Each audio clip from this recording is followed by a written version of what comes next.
2023.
check, 1, 2, 3. Yep, you're getting something now. I had to crank it up a little bit, so let's just, hey, 2, check, 1, 2. It looks like it's getting in there now.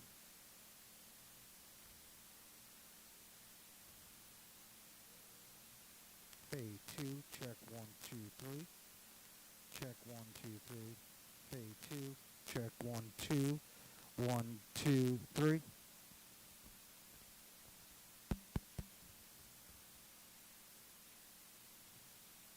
Hey, 1, 2, 3. Check, 1, 2. 1, 2, 3.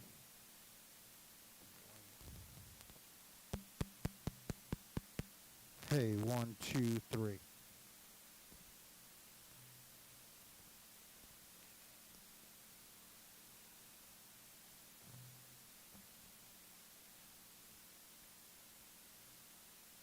Definitely coming in for this now. Hey, 2, 1, 2, 3.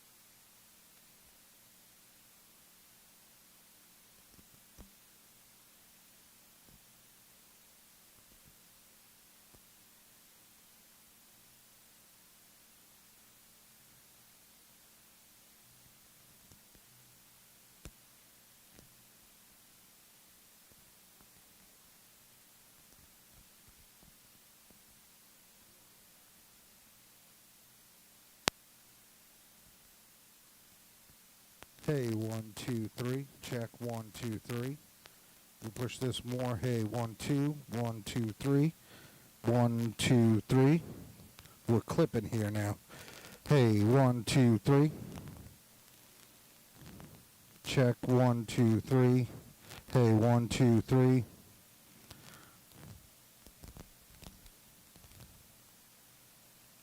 Hey, 1, 2, 3. Check, 1, 2, 3. Let's see what clipping.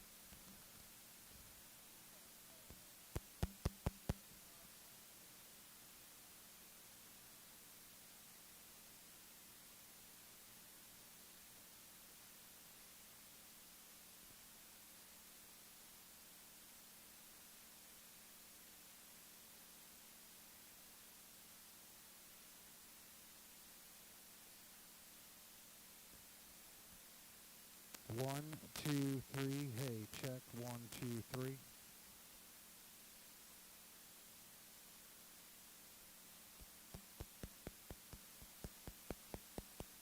Hey, 1, 2, 3. Because we don't want this to clip.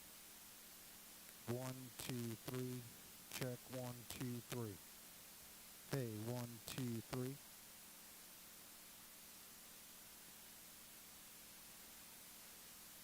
Hey, 1, 2, 3. Check. 1, 2, 3.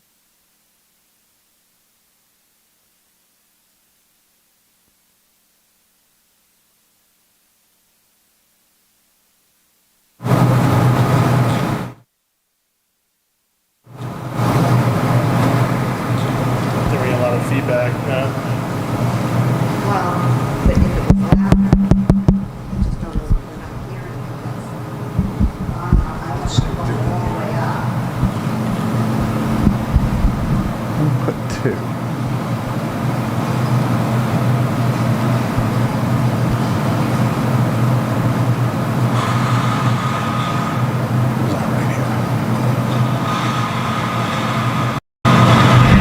All right, try this again. Hey, 2.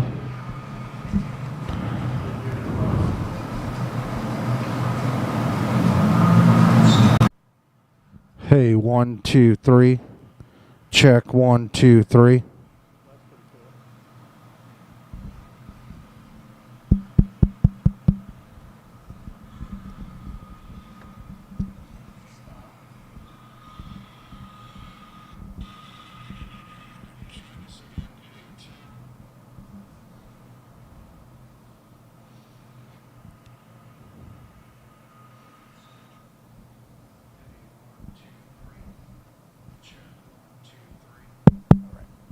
Hey, 1, 2, 3.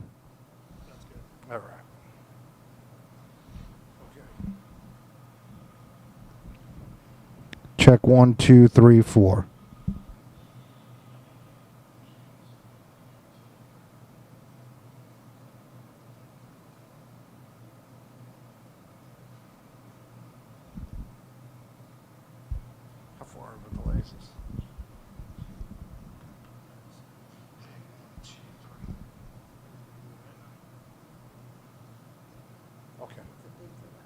Yeah. That's Yeah, the time you they- said 4, so yep. that was like quite a while. Yeah, it was.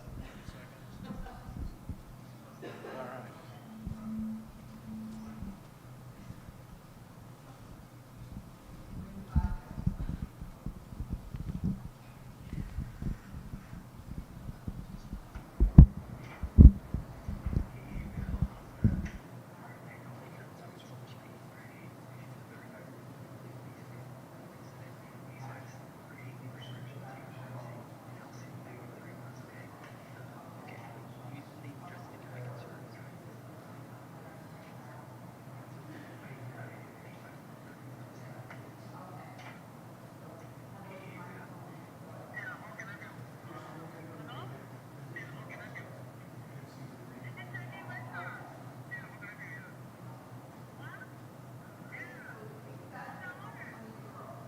What's that? So you see the green lights on? Yeah.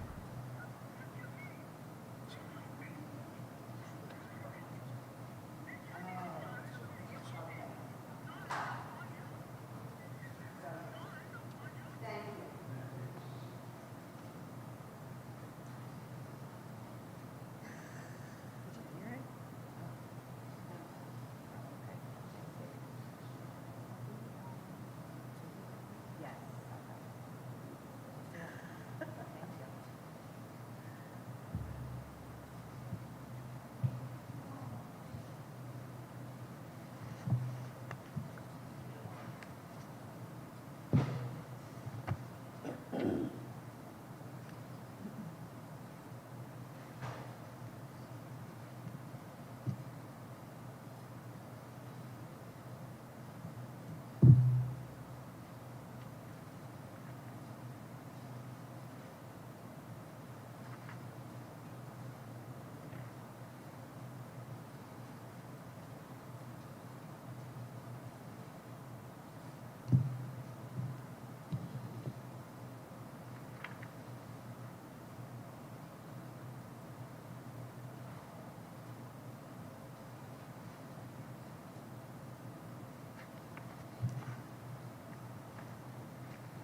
live? We have a special treat tonight. There's no. We have some special treats for a special person. They're in the red bag. Enjoy yourself. Have a nut cake on the Board of Education. Enjoy a delicious sweet treat while you listen to the entertainment that we are about to provide you. We are not. We are just going to be happy.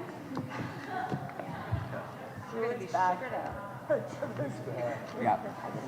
And Julie didn't even have any. Thank you. I appreciate it. Thank you. Adam, Everybody already knows his face. Jordan says, happy birthday, Coach Adam. Oh, thank you. And please take some home for your children, your spouses, your friends, your neighbors. We want none at the end. Guys, the mics are live. There's no turn off switch. Thank you. Thanks, Deb. In case you start swearing, you know. Let Emily know should have been the only thing you said. Please repeat that, Ms. Bays. You had me at hot mic. I did have my.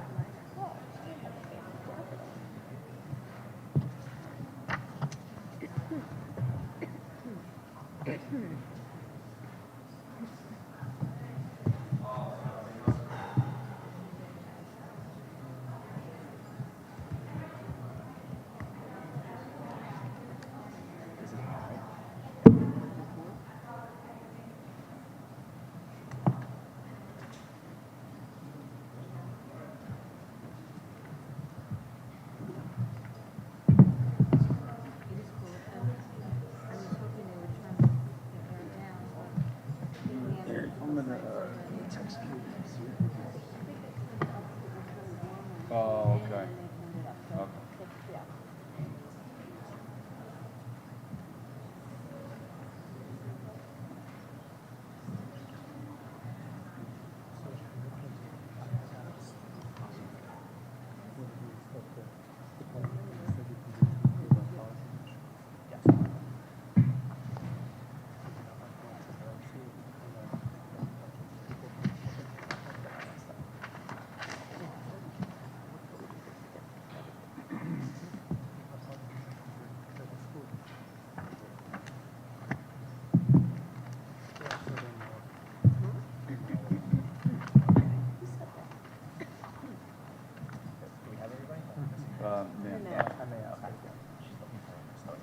No, I figured yes.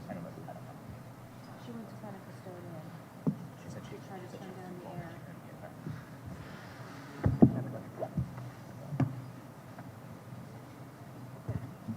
We'll start as soon as our last trustee gets back, so give us a couple minutes. Here she comes.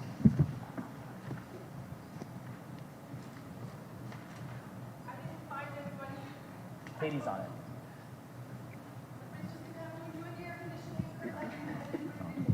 Thank you, Dr. Bear.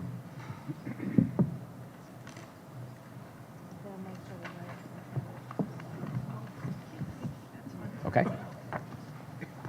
I'd like to make a motion to reconvene into public session. Is there a second? Ms. Epstein, all in favor? 6-0. I just want to note for everybody that Ms. Gilliar is unwell and not able to attend the meeting tonight. She is here on telephone, but is not able to participate as a voting member, but she may be speaking from the phone. If the district clerk could please take the roll call. Yes. Adam Smith, Present. Julie Epstein, Here. Emily Bays, Present. Adam Block, Present. Deborah Brooks, Here. Rachel Gilliard, Here-ish. Nanette Melkonian. Here. Thank you. Thank you very much. I want to welcome everybody back. Hope that everybody had a wonderful break. I see a lot of happy, smiling faces here to be here at 7:30 on a Tuesday evening. We have a lot on our agenda tonight. We're going to be getting an update on the code of conduct that the board and the community have been very much looking forward to. We're also going to be having some conversations about the budget tonight. We're going to be a little bit off of our normal budget schedule as we talk about, I guess, some some bleaker outlooks in terms of where the budget is falling for this year and what that may or may not mean. And lastly, we'll be getting I guess it was supposed to be a preview, but since the meeting was rescheduled, a little bit of a post-cap on the college admissions report that was done in the curriculum committee. We'd also like to acknowledge that we're at the conclusion of Black History Month. It was exciting to see some of the programs that our students were able to participate in from elementary through high school. And we want to give a big thank you to our schools for sharing the experience with the entire community through social media. Congratulations to the boys basketball team as they move into the county championship. We hope to see all of our Port community to come out and cheer them on at Farmingdale on March 2nd at 5:45 p.m. Footloose is currently being performed in the high school. Best of luck to the cast and crew for the upcoming Schreiber High School performance of Footloose, which will take place over the course of this weekend. And there's a lot of congratulations to go around. In the past month, we've been made aware of many student and staff accolades in Schreiber in the research program, all county arts selectees, athletics, community read-alouds, gymnastics presentations, ENL, evening with education, ENL Evening of Education with St. John's, the Port Washington Challenger team's first game, and so much more. We'd like to extend a congratulations to all of our students and staff on all of these accolades and programs, as well as the many other happenings around the district. So congratulations to all. And we have no student performance or recognitions today, so I will give this mic to the superintendent for our superintendent's report. Thank you, Mr. Smith. So first, if we could, Dr. Shields, you beat me to the punch, just a very quick enrollment update, please. Of course. The last enrollment report was calculated on February 7th. At that time, we had 5,334 students. That's 73 more students than we had this time last year. That's great, thank you. I'm going to mix it up a little bit only because I have, can you hear me? Yeah, thanks. We have two students here for their update. We have Mia and we have Sam. Sam and Mia, if you are here, would you mind just coming to the podium, please? Thank you. Great to see you. All right. Good evening. Can you hear me? Yeah. Good evening. My name is Sam Mills, and I'm a senior at Schreiber High School. Good evening. My name is Mia Clateman. I'm a senior at Schreiber High School. We hope you enjoyed the snow day and the February break. Since the last Board of Education meeting, we have had a busy month. Our district trainers completed their restorative practice professional development and are excited to start their important work ahead of us. Several of our orchestra students participated in the Long Island String Festival with musicians around the country. Our guidance department and HSA also held their annual junior mock interviews, where members of the community conducted interviews for our junior class as they prepare for college and job interviews. We are also wrapping up the winter sports season.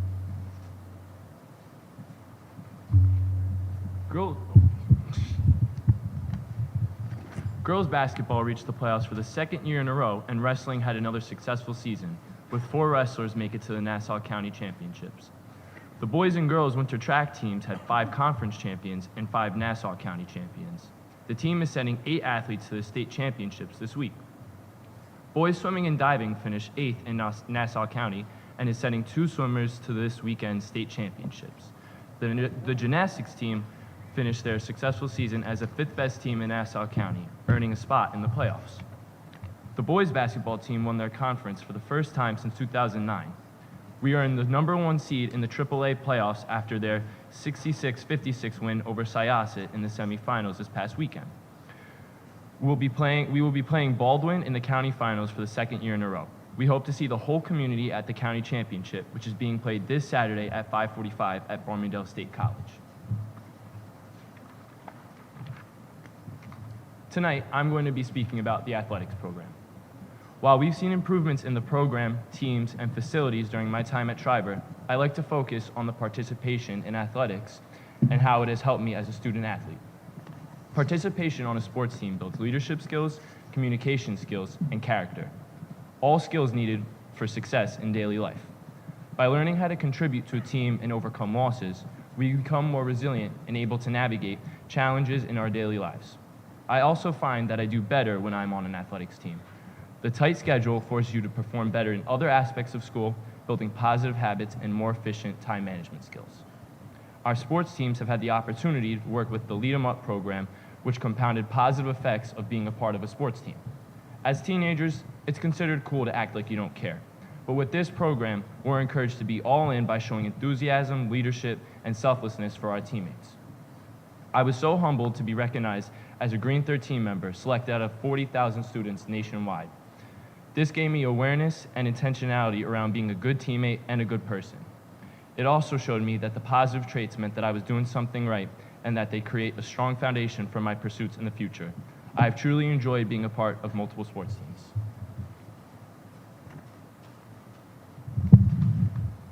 Tonight, I'm going to speak about the positive impacts of clubs. In my hybrid freshman year during COVID, I joined the Women's Empowerment Club at the recommendation of a family friend. This was my pathway into the club experience, and I explored more clubs my sophomore year. By junior year, I became even more involved in clubs at Schreiber. This helped me to build connections with teachers and students, especially while being so busy with crew outside of school.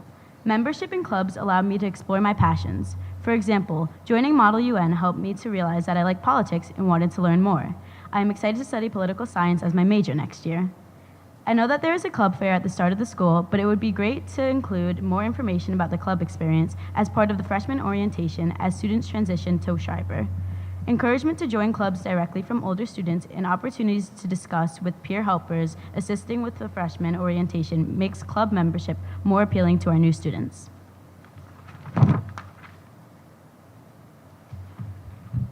Dr. Hines, Mr. Smith, and the entire Board of Education, thank you for the opportunity to share my selected topic with you tonight.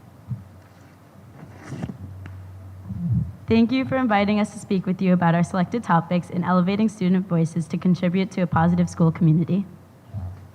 Thank you very much, Mia and Sam. Thank you. Great job as always. It is usually one of the highlights of our board meeting, so we very much appreciate it. Next, I'm going to ask Dr. Feeney if he wouldn't mind just giving us an update regarding code of conduct and how that's faring. Thank you, Dr. Feeney. Thank you, Dr. Hines. The Board of Ed Code of Conduct Committee continues to meet. We had an important milestone the first week of February. That was the end of our training for restorative justice.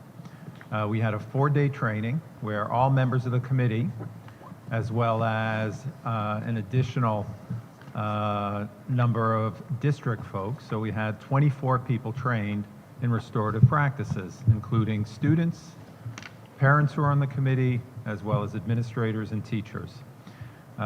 Those who attended that 4-day training found it, in many ways, I think, life-changing in terms of the approach to students, the approach to relationships, the approach to their buildings. Per the Board of Education, restorative practices is an important lens through which the Code of Conduct will be worked on by the committee. During the break, just before the start of the public meeting, I put on the board table a copy of a code of conduct from the Rochester City School District. This is their current code of conduct, which is infused with restorative practices. With the board's permission, the committee would like to rework our code of conduct, which is legalistic, presents itself very legalistic, into a more readable version, similar, clearly not identical to. It's sort of different districts, different communities, but the flavor and the spirit of the code would be similar to what you would see, what you're seeing in this Rochester City School District Code of Conduct.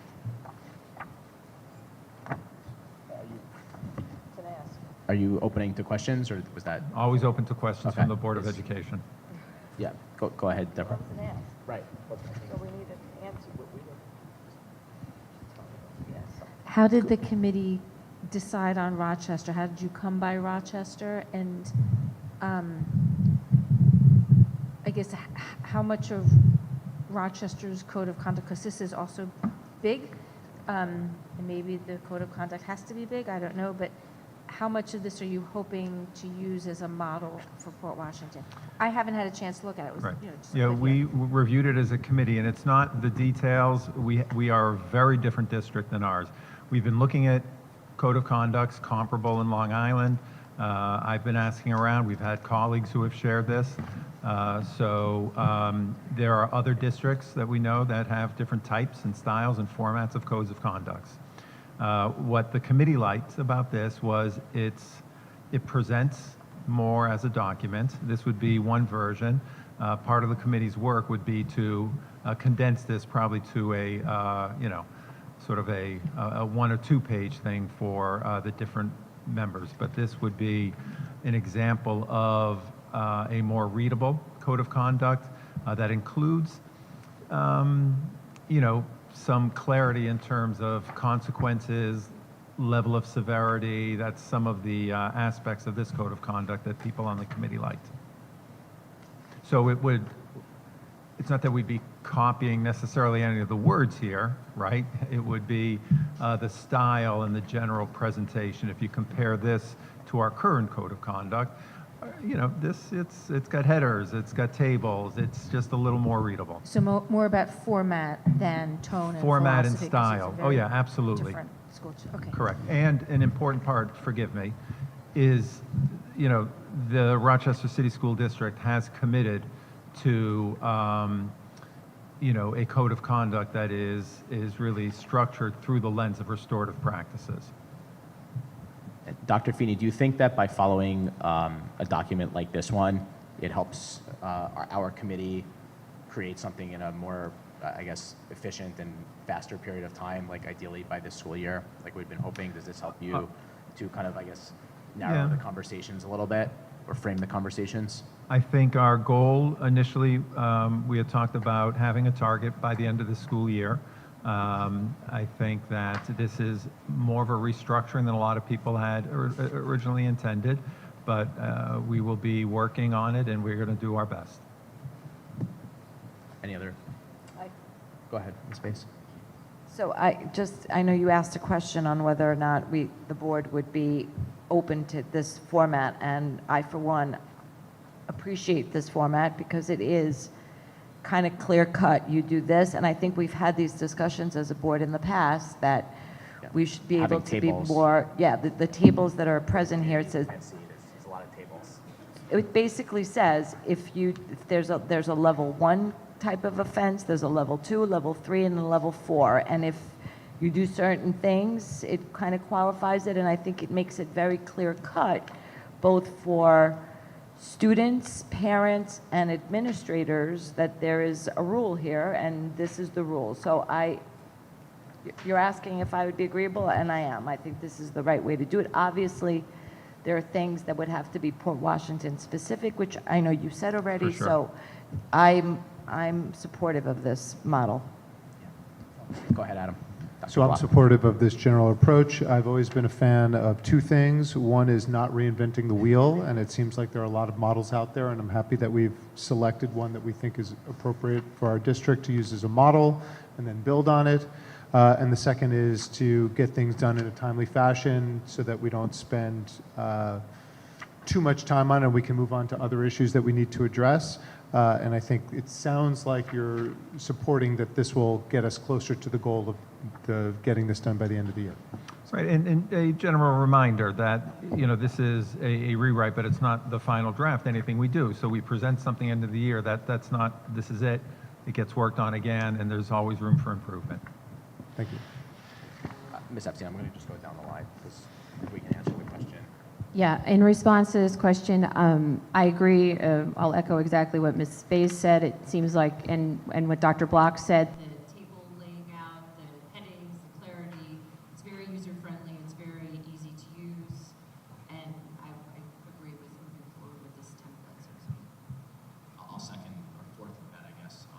I like the concept of this format. I like the tables. I like the concept of levels, and I like how it says if somebody commits something that's level 1, you may consider this type of punishment, or this is a lot of maze in terms of. So I like that it's Mm-hmm. So I'm definitely okay with using this as a template, for lack of a better word, and since I guess that's for keep going, but I very much look forward to seeing a more Washingtonized version of it. Indeed. Ms. Brooks. Okay, again, having just seen this, on page 28, the first sentence of the matrix for guidance, I just want to make what I think is an important point. The first sentence is the code of conduct holds students accountable for their behavior. So,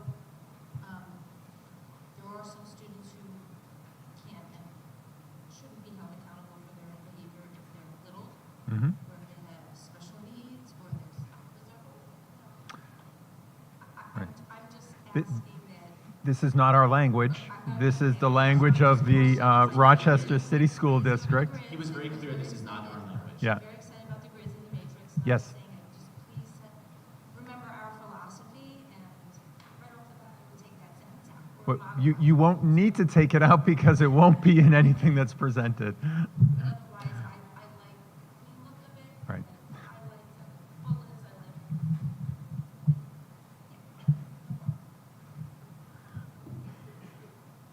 So, I know about this much, reading that little book that you gave us about It's a good book, right? practices, I loved it.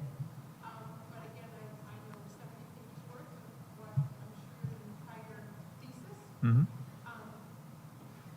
My concern, I'll be the one that stands out as usual, that's totally fine by me.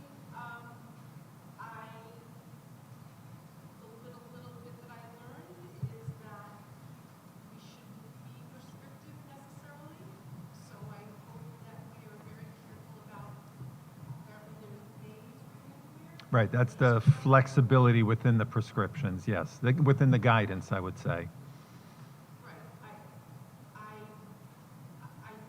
know that there's a certain approach that people have about discipline that is about it being zero tolerance and Mm-hmm.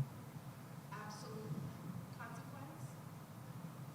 That's not what I understand restorative practices to be, so, I hope we can marry that Right. in some way. Once again, the primary lens through which we will be working on the code of conduct is that restorative practices, which speaks to addressing the harm to the community, to the individual, and repairing that. So that notion of welcoming somebody who has, involved in any sort of infraction, finding a way to repair the damage done to individuals, the community, bringing them back into the community. They're part of our school. So that's a key philosophy. That's not gonna fit in a lot of these charts. Right. So it will fit because there are, within restorative practices, there are different ways and different approaches to disciplinary consequences. So if you get to the point where restorative practice may not work or is not appropriate, where do you then find guidance? And that's where those tables may fit in. I want to just jump in and say something for the purpose of clarity, because Dr. Finney, you had made this comment, and Nan did as well.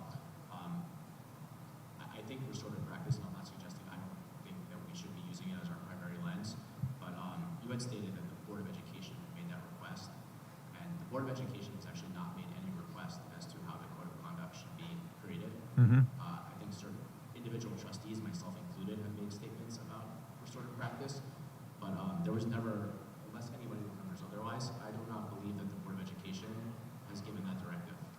So I want to be very clear about that to everybody, that we are waiting to see what the Code of Conduct Committee comes back with, at which point we would, but I don't want it to be misconstrued that the Board of Education as a board has ever voted or given that as a directive. Okay.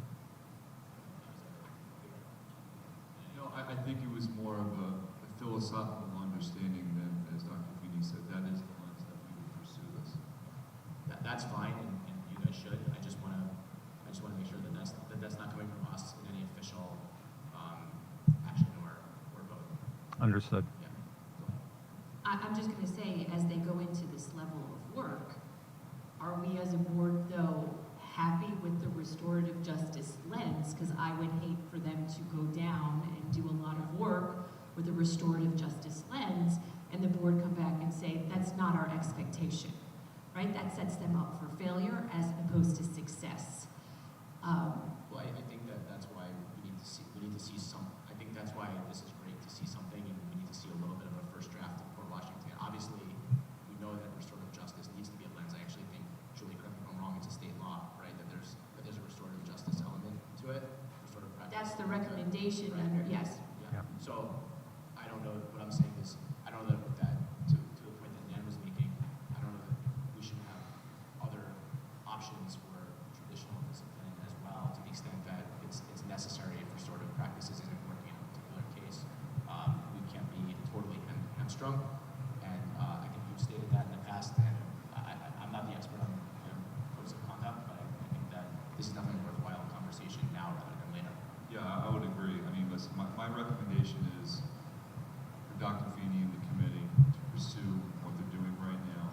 I can tell you in very short order, with the training, it has had a deep impact on students and staff as far as having these restorative circles and such. It doesn't mean the pendulum's way over here or it's way over here. It's somewhere in the middle. It'll be balanced, and when we share that document with the board, it will be balanced as well. And I think it will address most of the concerns that we will have. Space. So I just wanted to, I was going to say that, because from what I understand, we've already had restorative practice training, and we've already allowed the committee to go and be trained on restorative practices. So I don't know that we're backtracking on it, but I think the sentiment is, and I think that's why we were given this document, is that it's somewhere in the middle. That, you know, and again, I think you pointed out, or you actually, Adam, pointed out there's a lot of maze in it, right? So it may happen, but the goal will always be to hopefully not get to the punishment part of it, but to have some sort of table out there and some sort of understanding that you could, if you do this. I think, you know, as we know from many things that have been going on, especially this year, if we have it written very clear that if you commit this infraction, you could have these consequences, I think that that's powerful and not necessarily going to happen every time, but I think so. I think what I'm hearing is that it'll be in the middle, and I think that's where we are as a board. So I don't know if you want to get a sense. I totally think that's where we are as a board. I was only clarifying that the Board of Education had not, and I think that it's important to clarify that, and it sounds like where we're going to land is in the middle, which is not what we have today. So I think that being in the middle is a huge step, swinging that pendulum away from here, kind of into the middle. So if everyone is okay with that, I think we should move on, unless there was other. If I could just add, right, restorative practices are not necessarily, you know, they are sometimes in addition to what happens. You may have a traditional disciplinary consequence. The restorative piece is what helps bring you back into the community. So sometimes they're a substitute for the traditional disciplinary consequence, but sometimes it's an add-on after that's been done. It really does depend, and that's why, you know, this training and you know, we roll it out. So that's all I wanted to add. Great. Thank you very much, Dr. Feeney. And to the board trustees, we've had some feedback from those at home that they're having trouble hearing us unless the microphone is right up in front of your face, which I know is a little awkward with that speaker. Yes. Well, I don't like hearing my voice as I'm talking to that speaker. All right, so Dr. Feeney's almost done with the code of conduct. Thank you. In all seriousness, welcome everybody. Welcome to our board meeting. Because of the snow day, we're having it not only tonight, but we're going to celebrate again next Tuesday as well. And what I'd like to do is very briefly just give the board an update as far as where we are progress-wise with our strategic plan. So again, in just a few slides, would like to highlight two different areas. What's been taking place over the past 3 years, the status of where we are this year in relation to a few things that we should be very proud of. So, and I know it's impossible for those in the audience to see, unless you have 2010 vision. I'm going to really briefly go through some of the highlights over the past 3 years. And I know you've heard it before, but it's worth hearing it one more time. In those 3 years, we've established a vision, a mission, and a portrait of a graduate. We've really taken a laser-like approach to our key priority areas of curricular, facilities, and operational services that we have, DEI, most certainly. Our administration meets monthly with students, with teachers. We need to meet more often with our teacher assistants, but we do once or twice a year to see how things are going, how we can become better at what we do. I've had coffee with Mike. It seems I have the same crew coming almost, every meeting, but that's okay. I'm hoping at some point that palette expands to more community members. It's always nice to see those who attend. We have superintendent roundtables with the cabinet, with our students. I have to say, and I'm hoping some in the audience don't disagree with this, I think we have a very strong relationship with our PWTA, and APSA and other bargaining units. We really value what they have, and I think that's part of the strength of this wonderful community. We have equity teams within our buildings, lots of facility upgrades that have taken place over the past several years. And I think it's really important to note, if there's one thing positive that came out of COVID, it has to do with our strengthening of our communication. I would say both internally and externally, and we will continue to make that as strong as it can be. So some of the other things that we focused on, I mean, it's no surprise, we do have a new website, a new communication system as far as Ed Leo. Ms. Bullen has been a real asset as far as all of those things coming to fruition. ICT classrooms at the elementary level, one-on-one initiative with our technology, many new teachers, many new administrators. It really is a renaissance here in the school district, and again, we have a lot to celebrate, for sure. And this is no small feat, so please don't laugh, but all the elementaries now are blue and white, and that is not easy to do. So I just, for what it's worth, we're very proud of that. That's the only applause I'll probably get all night, but anyway. So moving forward again, and by the way, this presentation will be on our website, our new website, tomorrow morning. So please don't worry that you'll be able to see all this. If you remember the strategic plan from years ago, we had 4 different goals. The first one being curriculum-based changes. And I'm not going to go through every single one of them. When you see yellow, though, across the screen, that means it's ongoing. When it's orange, it means it has been completed. And in many cases, completed ahead of schedule, which is great news. So again, I'm not going to review every single one, but professional development has been really important, not only from Dr. Feeney's office, but special education as well. And that's one of the things I have to say I want to highlight. We know there are unintended consequences, clearly, when professional development takes place, because that means in many cases teachers or professionals are outside of the classroom. But we do think, if balanced the appropriate way, the return on that investment is significant. The second thing has to do, the second goal has to do with facilities and operational changes. Mr. Graham, who has joined us, this is his second year.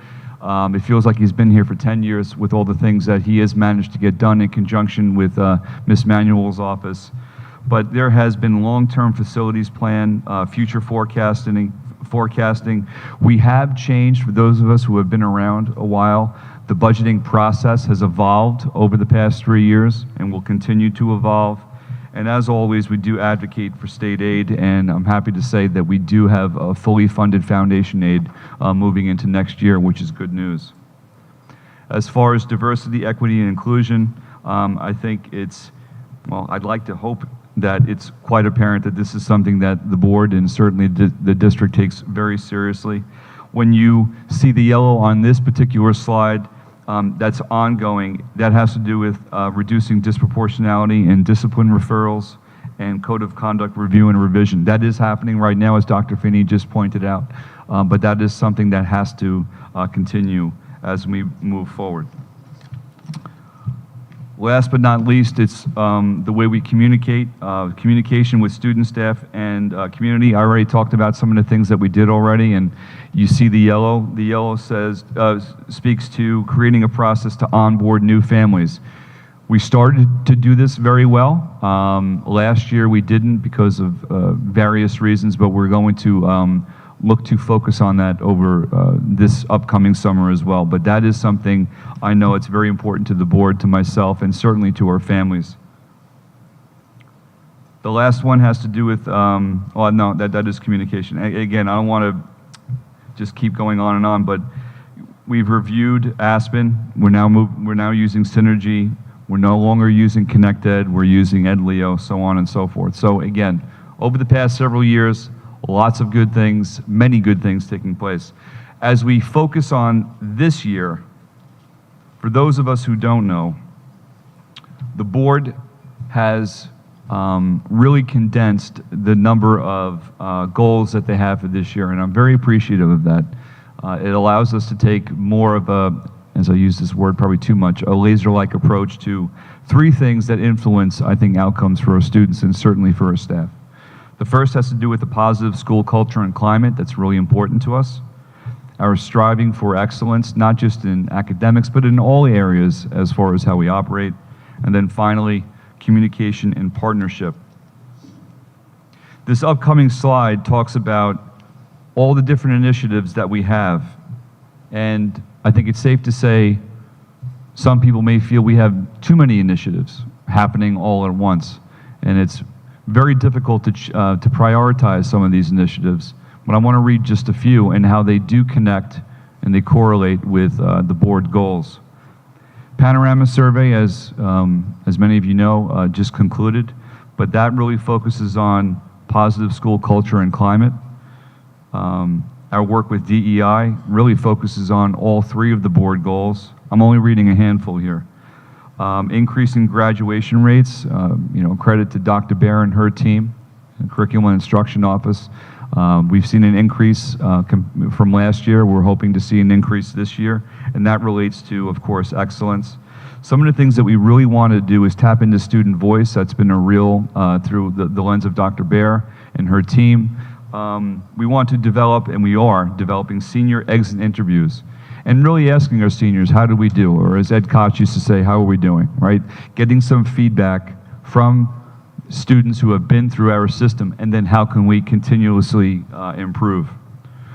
Our task forces that I will hear from very shortly as far as their recommendations, that's mental health, nutrition, movement, and innovation. That has to do with excellence. And I'll just read one more.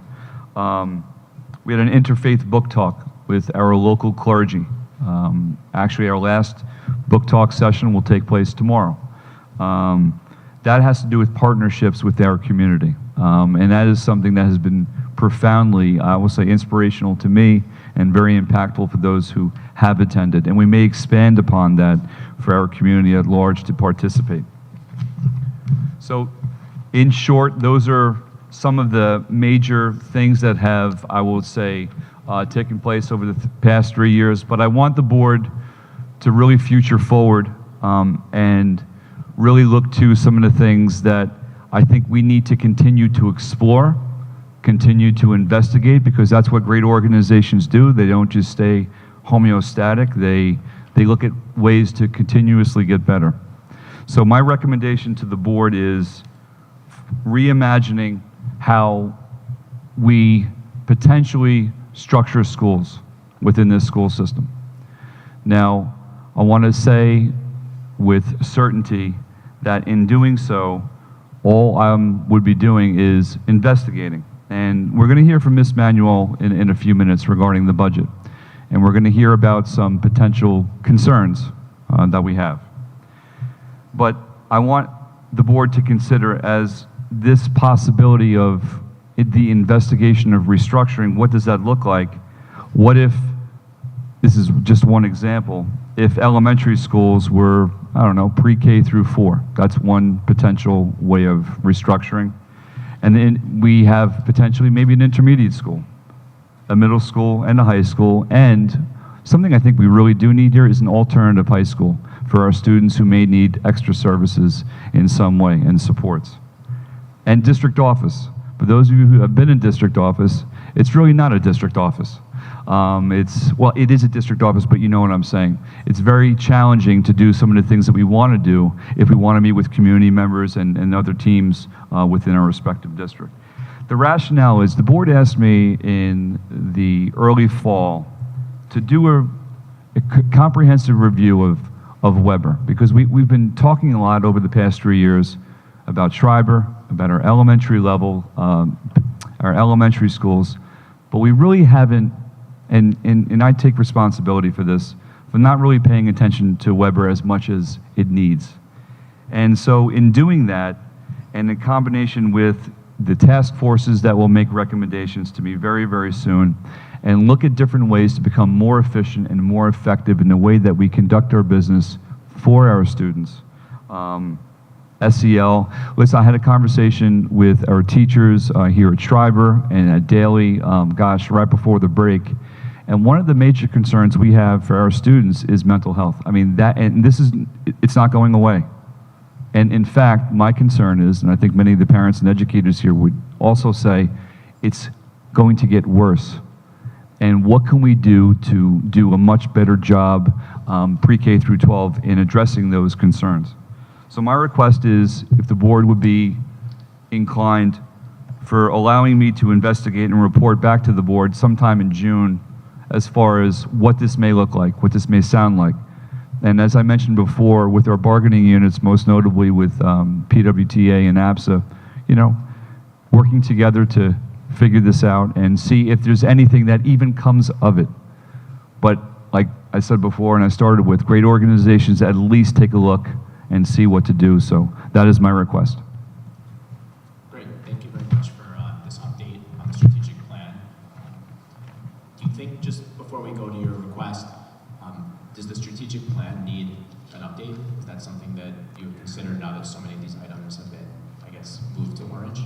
Yes, I would recommend by the end of this year that I will have something for September for the upcoming school year, after working with the cabinet and certainly speaking with our educators and everybody else, what that may entail. There's a lot of work to do in other areas, but I think it's a great template to use as we move forward for other areas to address.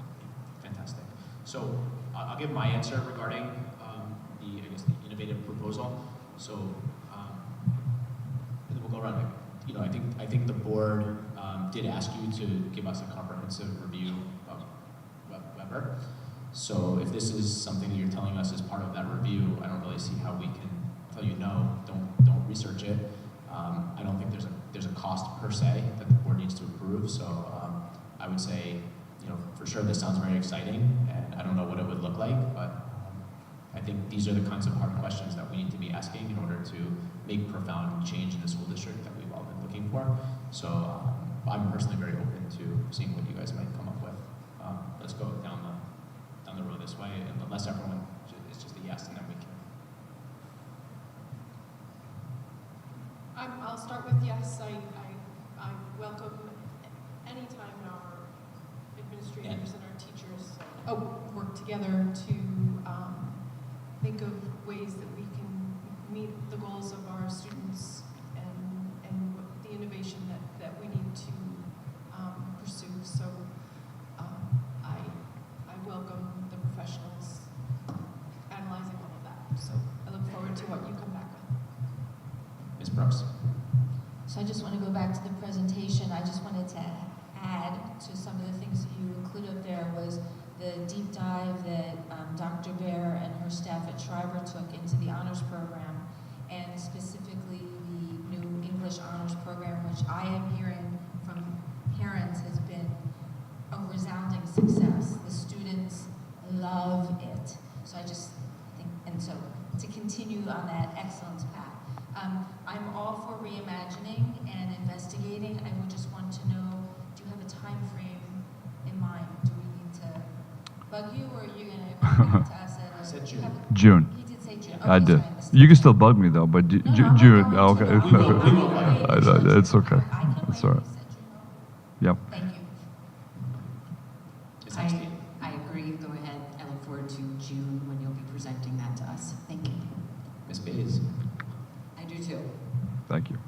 Dr. Block?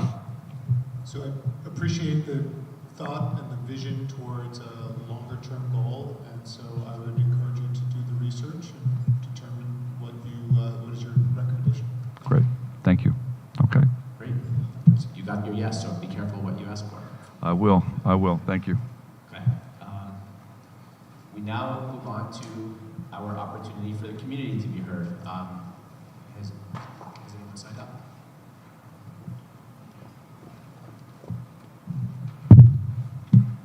Okay. Just a reminder, each speaker is accorded 3 minutes to speak, and we ask that you please do not make any personal attacks or bring up any information about individual students or staff. So we have Nancy Zeiselman is first.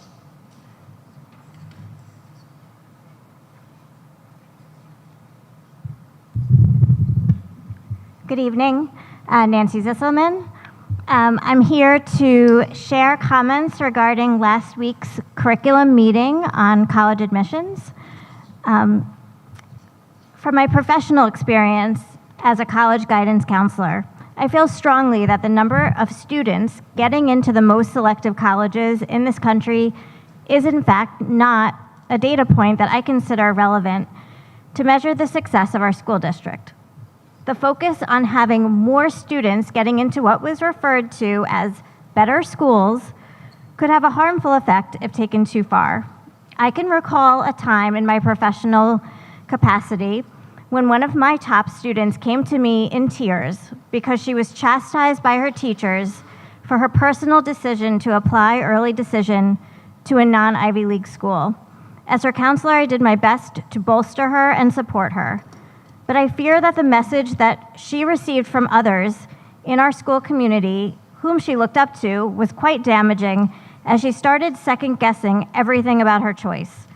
I can also recall that after my professional visit to a college, one that was not in the most selective category, I was excited to share what I had learned about a special program that would have been a magnificent fit for one of my other top students based on his personal goals and aspirations. If I was a counselor in Port Washington, would it not be appropriate for me to suggest such a less selective college out of concern that it might not fit into the vision and priorities of the Board of Education?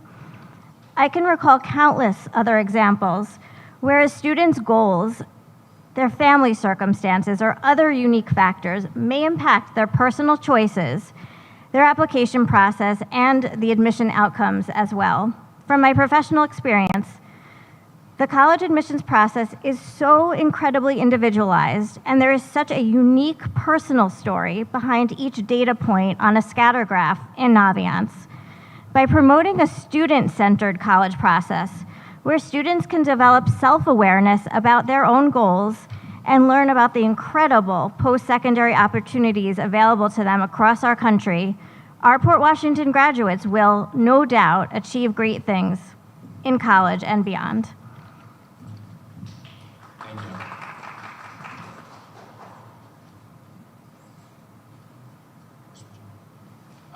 You're up. Hi, Regina McLean. I'm the president of the Port Washington Teachers Association. This evening, the board is planning to approve a new class size policy. As far as we can tell, there is no plan to change the maximum class size. We are disappointed to see that. When you vote to approve this policy, you are saying that you believe 23 is an appropriate number of students in a kindergarten class. The PWTA does not agree with this school board that 23 is an appropriate number of students to have in a kindergarten, first, or second grade class. Nor do we agree that 26 in grades 3, 4, or 5 is appropriate. 28 is too many in the middle school, and 30 is too many in a high school class. As we have stated previously, we believe that the board should be lowering the class size maximum, not keeping it the same.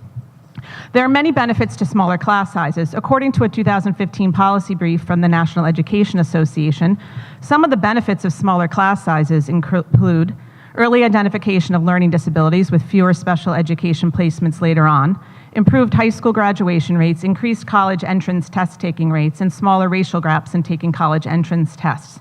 And anecdotally, any teacher can tell you about the benefits they have experienced when they have smaller classes versus larger ones. Seeing that this board is not willing to change the class size maximum, we have a few simple asks of this board. First, stop routinely approving class sizes above your maximum. From 2015-16 school year to the present, the school board of Port Washington has voted to exceed the class size policy for over 500 sections and classes. This occurred after the board had already increased the maximum class size, so they wouldn't have to keep approving classes over their maximum. Second, we ask that you pay closer attention to the class sizes in the future. Just because there's a policy with a maximum number of students doesn't mean that you have to pack the classes to the maximum number.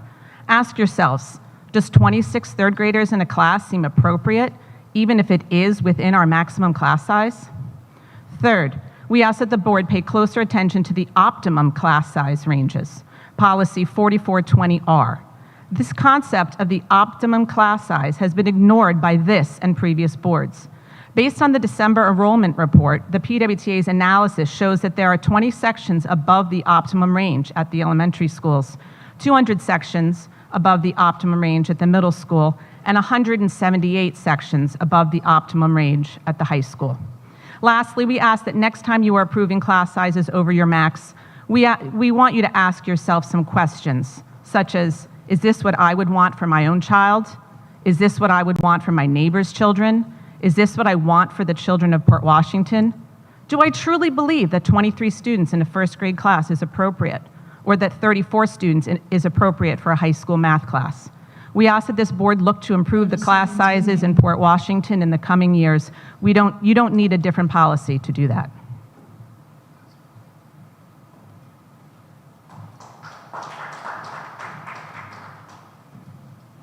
Okay. Any other speakers? Ms. Alvarez.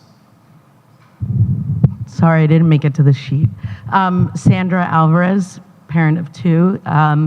So I really felt compelled to speak as far as college acceptance goes and how the meeting went for curriculum the other week as well.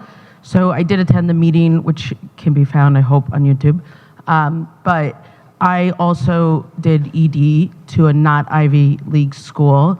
And in my year of doing that, it was a topic of where did you do ED? Where did you do it? Where are you going to decide?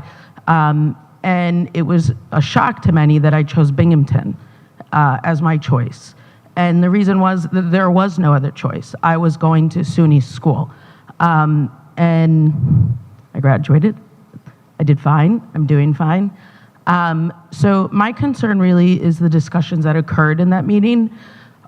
We trust the Board of Trustees to handle the budget and to look at it, fiscally responsibly look at it, and make sure that the decisions are made for the entire district with that in mind, and really for the portrait of a graduate.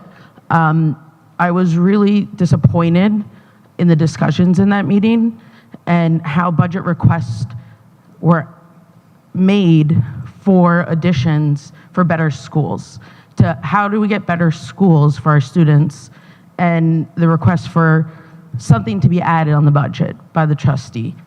So I really hope that moving forward that all trustees are really looking at the budget that the district proposes and what the entire district and what the community is asking for, and not putting demands on the district staff. Thank you.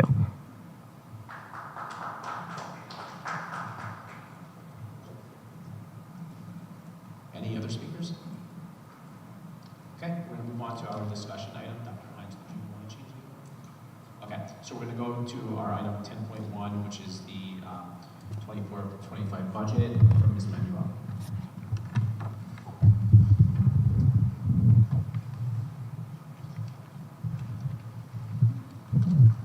Hi. Can everyone hear me? Yeah. Good evening. Okay.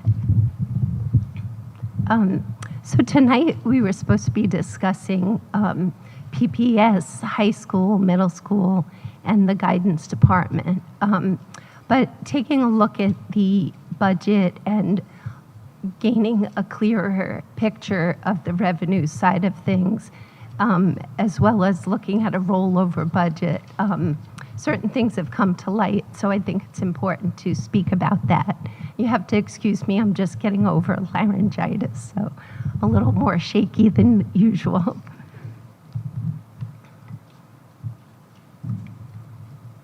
So as we've spoken about previously, Portrait of a Graduate is really our driver for our budget as we're looking at things. We have met with administrators since the beginning of December, going through everything. We've had several requests from administrators of ways to better provide education for students, how to enhance the student's experience.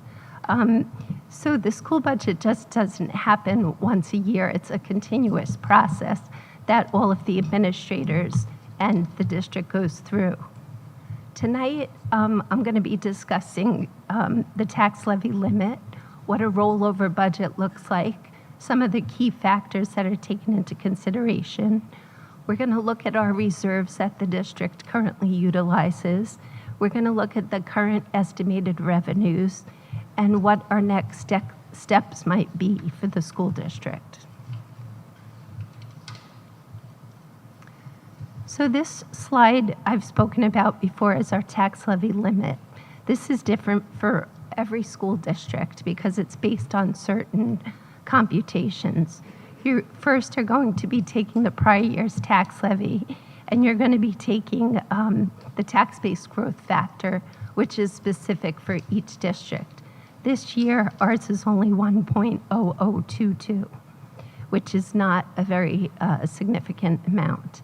Then there's a bunch of other things like pilots that are taken into consideration. There's capital levy exemptions, and then you have the allowable levy growth factor, which is the lower of 2% or the current CPI, which in this case CPI is about 4.1%, so we have to use the 2%. So if you look at basically the bottom of this slide, that's the most important number. The allowable tax levy to increase is $5.2 million for Port Washington, or 3.39%. So we could actually take last year's tax levy of $154 million, and we could raise it by $5 million. So we could have a tax levy of $159 million. So now, looking at a rollover budget is really just a preliminary estimate of the expenditures and revenues for next year's budget. So this assumes that all the current staffing and programs will carry forward into the new school year, that revenues and expenditures are projected using the known data at this time, and we look at trending and historical data to determine these estimates. So this slide represents projected expenditures, and what I've done here, I've rolled over the budget. We've looked at all of the salaries. I've grouped it by object code. So you have instructional salaries, you have support salaries, you have benefits, equipment, supplies and textbooks, you have contractual expenditures, you have BOCE services, debt service, and interfund transfers. So the column to the right, the second from the right, actually shows you the increase from year to year. The column on the very end on the right shows you the share of the increase. So you can see budget to budget, we have about $11 million increase just for a rollover budget. A lot of this is coming from increases to health insurance. You'll see the benefits there. They account for 27% of the increase. We also have salaries, which are contractual. That accounts for about 26% of the increase. And then we also have contractual, that accounts for quite a bit of the increase as well. So some of the key factors to consider, we have the expiring pandemic funds. We had the American Rescue Plan funds in which, in response to COVID-19, school districts were given funds to help offset some of the effects of COVID-19. We have significant increases yet again in health insurance of, I'm estimating about 10% of an increase. We have contractual salaries and benefits, and they account for about 70% of the district's general fund expenditures. We also have retirement system contributions. We have transportation contractual expenses rising also, and also just inflation with contractual costs. So now, I know earlier in the year I discussed our reserve plan and the different reserves that our district has. I think it's important when you're considering your budget to look at those reserves again, and also just to familiarize everyone with that.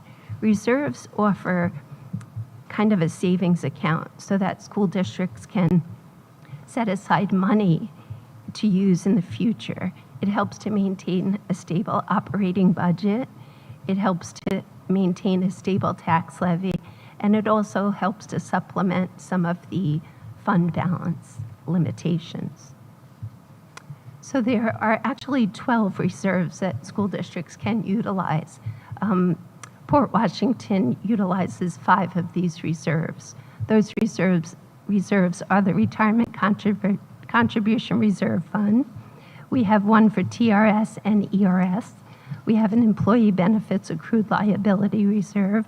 This is really for upon people's separation from the district, if they're owed any funds, that's what this reserve can be used for. We have a Workers' Compensation Reserve Fund. We also have an Unemployment Insurance Payment Reserve. And 2 years ago, the district established the Capital Reserve Fund. Now, this Capital Reserve Fund is designated by voters to go towards electrical upgrades or HVAC projects in the future. So this is a reserve. If we were to spend from it, you have to actually go and get voter approval. This slide offers by reserve over the years how the reserves have grown. You can see in 2015, many of these reserves were very low. They were very underfunded. So reserves are important when you're looking at the fiscal stability of a school district and that we're planning for the future. So when you consider the expenditure side of a budget, you also must look at the revenue side of the budget. We're looking at the state aid numbers, and this year they are not favorable, which I know there's been a lot of media coverage. Last year, the district received a $4.4 million increase in state aid. The prior year, it was over $3.5 million. This year, we'll be lucky if we have $1 million increase to state aid. So I've adjusted the revenue interest earnings, which is positive because we've had much higher interest rates. And this scenario that I'm putting forward also considers giving $2 million back to the taxpayers from this current year's budget. So if we don't spend $2 million of the current year budget, we'll be giving that back to the district, as well as $100,000 from the Employee Benefit Reserve. So if you look at the bottom where it's highlighted in yellow, doing a rollover budget, you always need your expenditures to match your revenues. If you look at the property tax levy that a rollover budget would necessitate, it would be $165 million. Now, on a previous slide, I had that to be under the tax levy, you need to be at $159 million. So this is actually leaving the district with about a $5.3 million gap that we need to take a closer look at things. So I really wanted to bring that to the board's attention now, sooner than later, because we do have requests to add things to the budget, but it's difficult to do that when you're faced with, such a situation.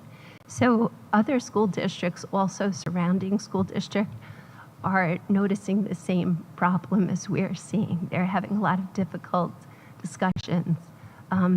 So some of the things we would like to do to get us to be under the tax limit is to continue to look at our budget development. We're going to look to reallocate funds to have as little impact on our students as possible. We're also going to be looking at our staffing by program and by building. We're going to look for stakeholder input, and we're also going to continue our legislative advocacy. I have been up to Albany, and I know I've discussed that with the board, and our legislatures and assembly people have been very positive, and they feel the pain of Long Island, and they understand. I'm sorry. All right. I know that our representatives, our legislatures, and our assembly people do understand the difficulties that school districts on Long Island are facing, because we are not alone in this situation.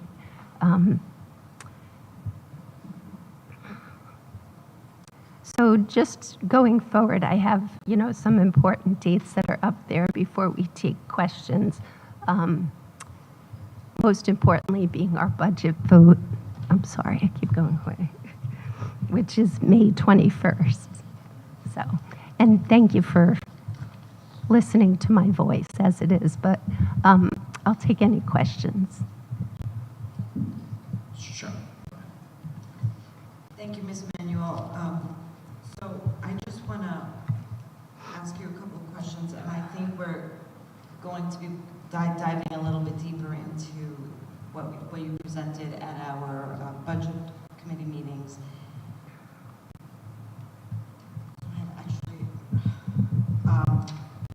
So the gap right now is $5.3 million, and that is basically, as you pointed out, a rollover, meaning staff would be the same as it currently is today. There would be no additions, and there would be no cuts. If everything remained the same, we would have to come up with an additional $5.3 million. Correct? Correct. Now, you said some of the things that we're trying to do to close the gap is to reallocate. You're looking at, I think you said reallocated funds to have as little impact to students as possible. Could you just explain what that means? Sure. So looking at our contractual expenditures, I know for our special ed department, we've actually brought more students in-house to save with putting them, having to pay tuition for that. With that, some of the contractual expenditures do increase, but we're looking at things like that. We continue to look at how we can share services with other schools and services through BOCES that we can utilize. Okay, so could we ask that at our next budget meeting coming up in the next couple of weeks, could we have a breakdown of what, so you have a line that says contracted, which means transportation and special education services, right, has gone up from a 12% increase. Could we please have a breakdown of what exactly that is? Sure. And I'm anticipating that by then you will have done some more of that research, like you said, or trying to break down, and maybe there could be a solution. Right. And some of that contractual expenditure is actually for our general insurance has increased significantly. Ms. Bays, can I interrupt for a second? Your next budget meeting is not till the second half of March. No, we're actually moving. That's what I was saying. So let's try to get something on the calendar sooner, because I don't know that this can wait until then. Go ahead. Sure. Sorry. So our general insurance has also increased due to increases in our insurance. So that accounts for a lot of that increase. And here's the exciting part. So at our next budget meeting, could we please have, I know I thought you were going to be bringing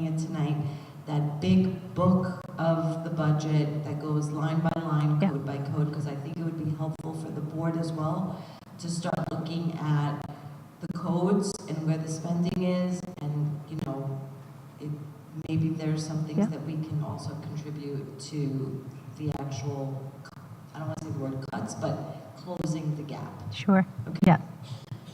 I have no more questions. Just go down the line. It sounds like that you're going to be digging into this at the next budget meeting, which will maybe be sooner than March 18th. So I would ask the board that let's try to not like dig into specific line items right now. We're just limit our questions to like this, like comments or philosophical questions to make that more productive. It doesn't sound like you're prepared today to speak about specific line items, correct?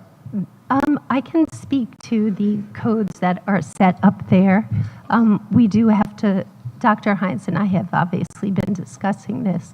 We would like to come up with options of what's the value of certain programs, like looking at all of our programs to see what is the money associated with this, how does it impact students, because $5.3 million is not a drop in the bucket.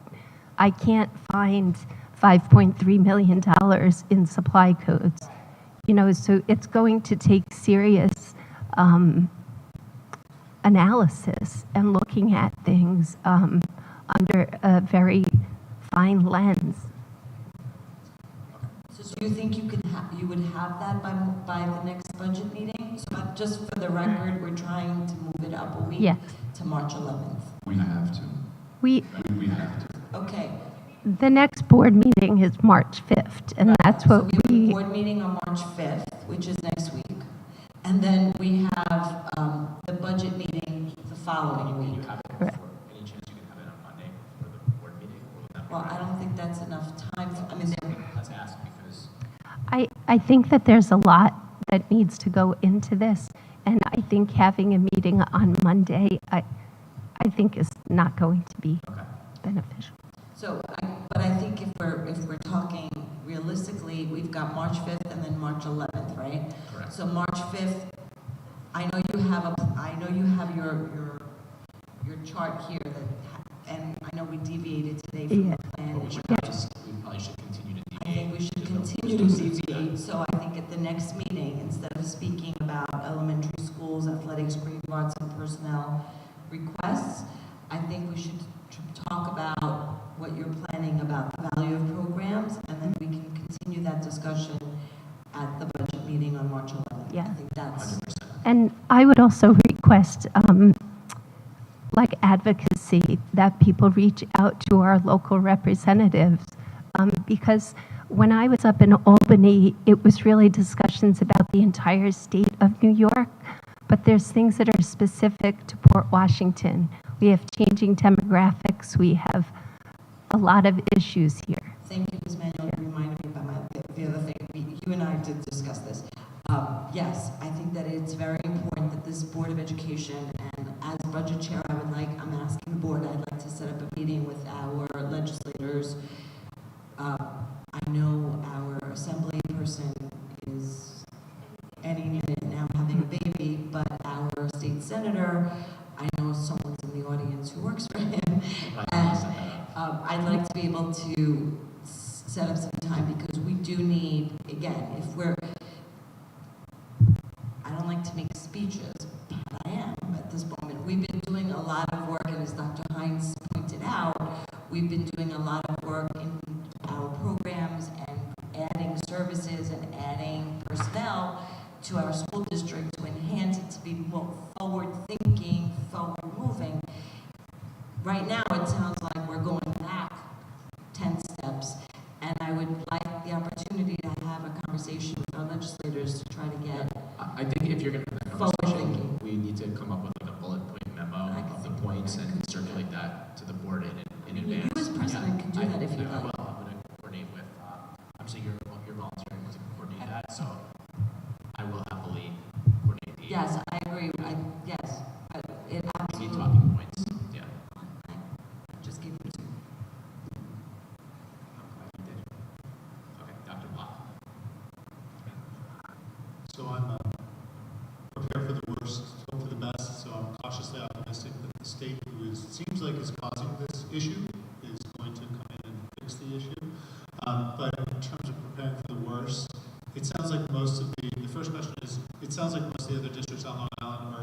virtually the same position as we are. Is that correct?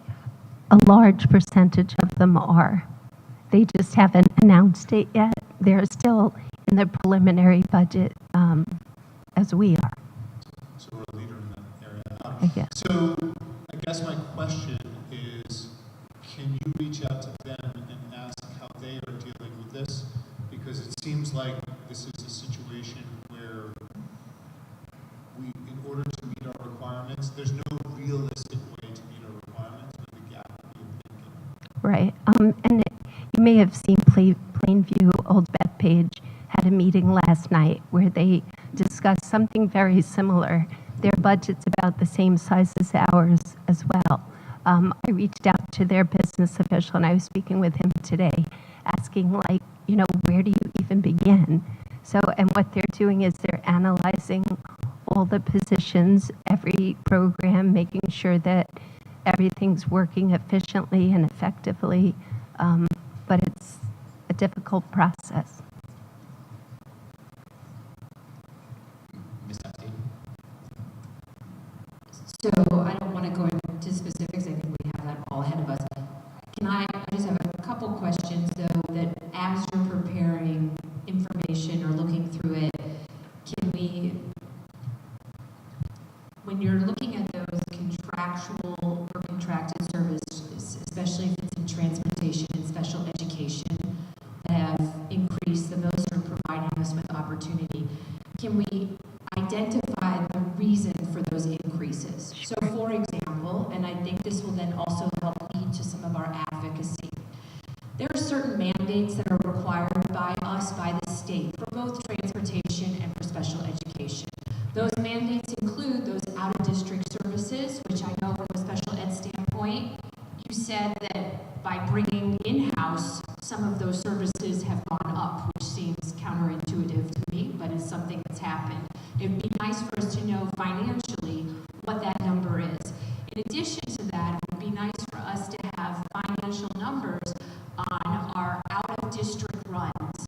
First, right, that we have to do for private schools, our out-of-district runs for special education, and have some of that information, because those are numbers that when we go before our legislators, we can say to them specifically, this is what we have in hand, and the state is mandating this of us, and we need your assistance. Because our situation for our numbers, unfortunately, is not because of Save Harmless, and is only because of a minor change in the formula, which we should still advocate to keep the formula as it is, but we are in need of bigger numbers, and this is going to be a change in our situation as we move forward every year as our population changes. So having that information in hand, I think, will be substantial and make us better prepared to go before legislators and informed when we work to ask for funds or funding. Does that make sense how that goes? Yes. And that would be something I think that we also need to start advocating for up in Albany as we move forward, if these mandates are going to continue on us and we are going to have these responsibilities. So again, as we take that deep dive to be that specific in it, that I think will be very helpful. Oh, sorry. I just wanted to make sure the board was in agreement with that. Sorry, if the board's in agreement with that, but I think that's a number we should really know, because it only helps us, and I think those are going to be those large numbers, right? We can't do anything about health insurance right now. We can add it to the list of the talking points. We can talk about the retirement systems, etc.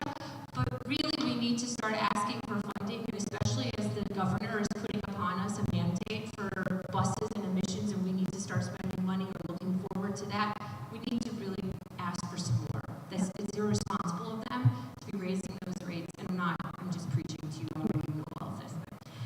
So that, I think, is something that we could dive down into, and I guess that would be my big ask.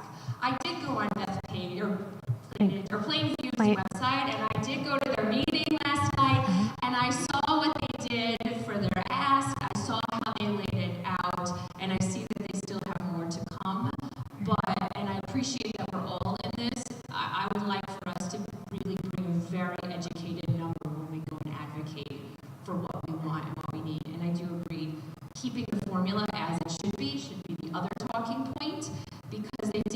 change the inflation rate that they utilized this year, which just has an impact on us. So I would just add that as our talking point as we go forward. I agree.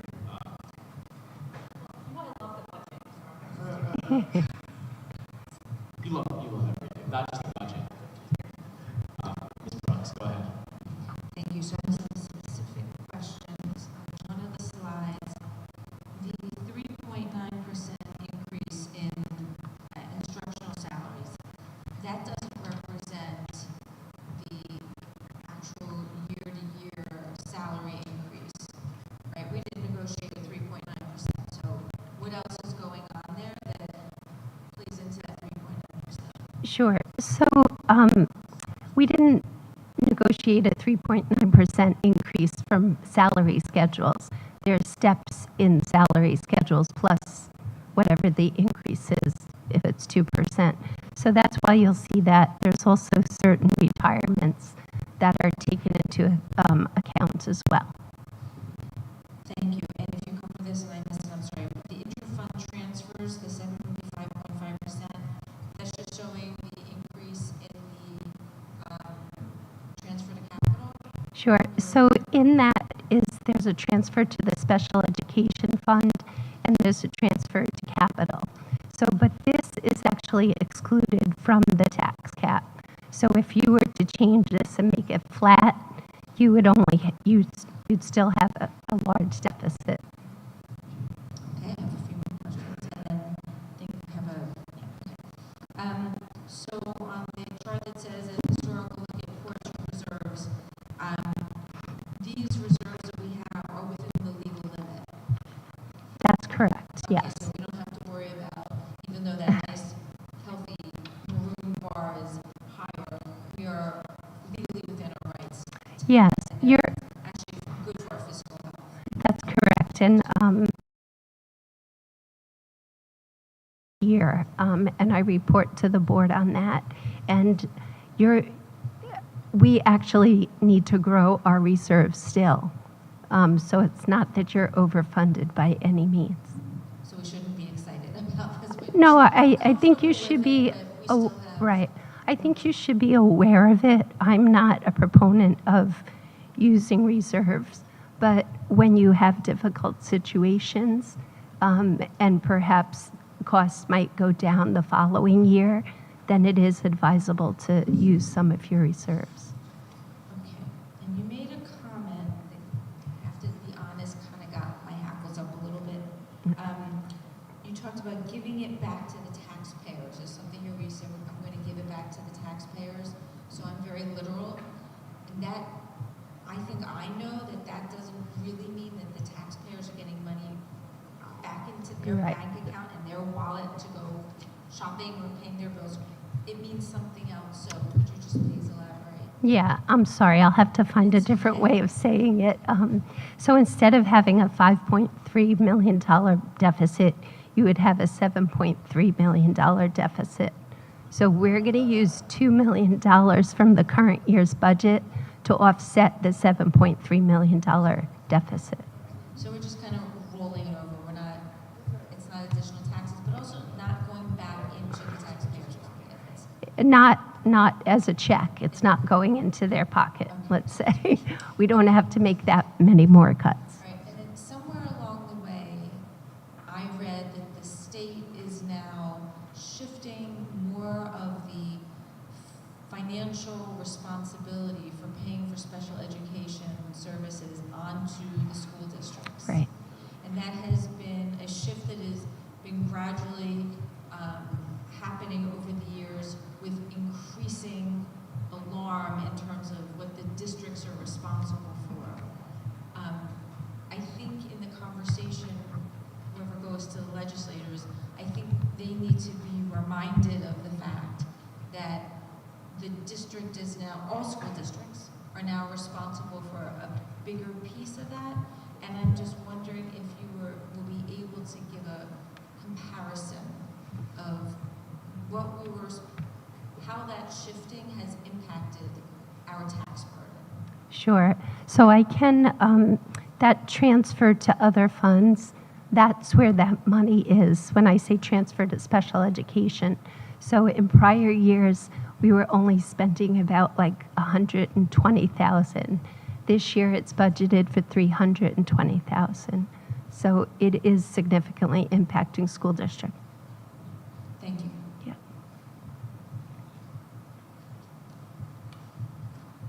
Ms. Malconian. All my questions have been asked. Okay. Thank you very much. And I hope you find stuff under your mattress. I know Dr. Hines, you have a comment, so I'm going to save mine until March 5th. So, well, first of all, since Ms. Manuel's arrival, she has really done, I think, an extraordinary job as far as beefing up our reserves. That has been one of your goals, and in times like this, it may become very helpful. The hourglass has been turned over. We have a month and a half before the budget's adopted. And like Dr. Block, I am cautiously optimistic. I am an optimist for sure, but I'm also a realist. And not to be an alarmist or any other ist that I can think of, the reality is, at some point, I don't see how this does not impact staff in some way. And it needs to be said. It needs to be said. I need to set the stage for when we come back in a week, what that may indicate.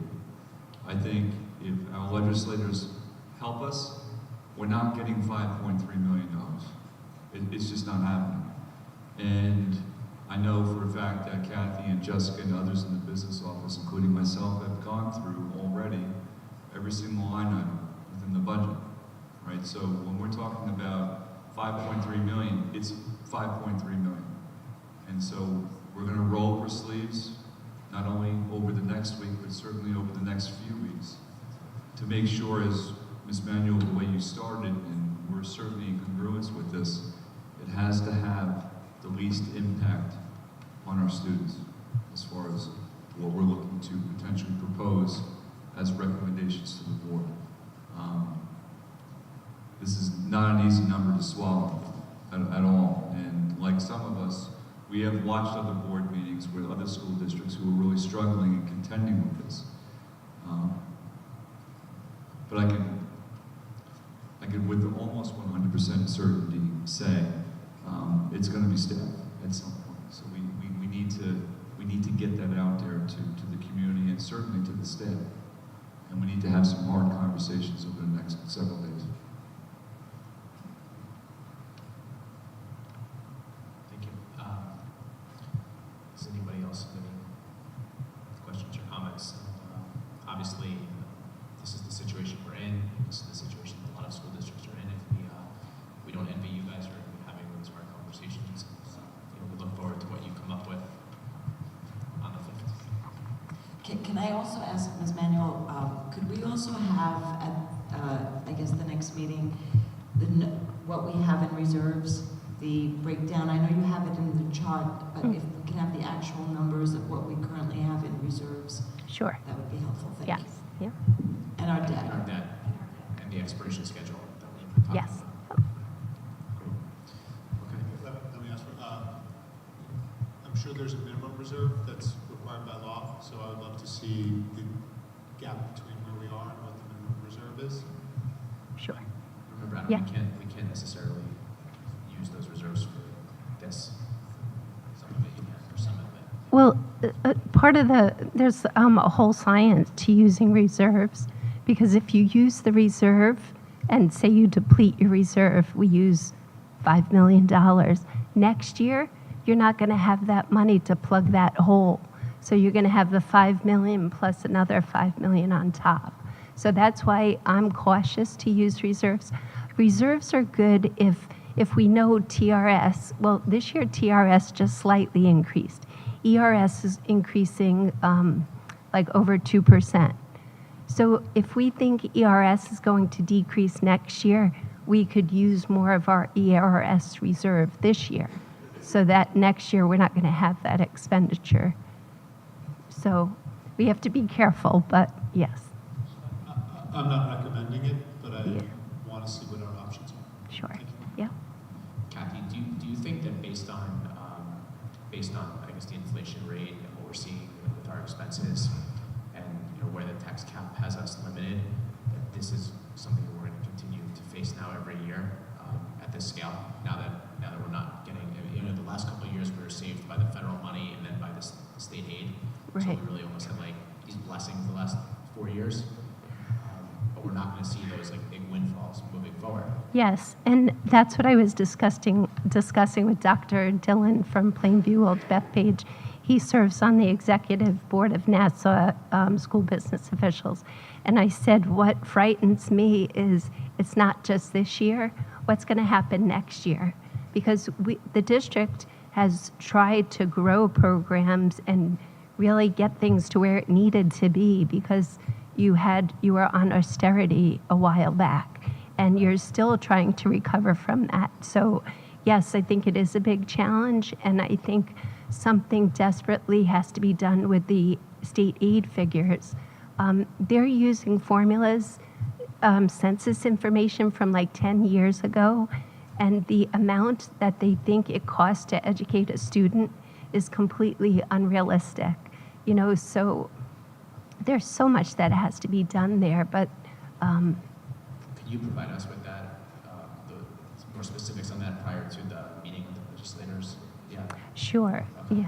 yeah. But specifics of what you think should be highlighted as Yeah, what you just said, where those numbers are unrealistic. If you could Yes. highlight those. So I have tons of information from my government relations stuff I do. Great. I just want to say, we have inflation plus the tax cap. And inflation is going like this, and the tax cap is going like this, and it's just going to continue to happen. So, But one of the other things our school has too is some schools are seeing a decline in enrollment. We're not seeing that decline. We're seeing a shift in our demographics where you have children who don't speak English. You may have immigrant students. There's nothing in the formula to really compensate you. There's slight differences there, but. thank you very much, Ms. Monroe. Dr. Shields. I'm sorry, Dr. Feeney. I was looking at the wrong one.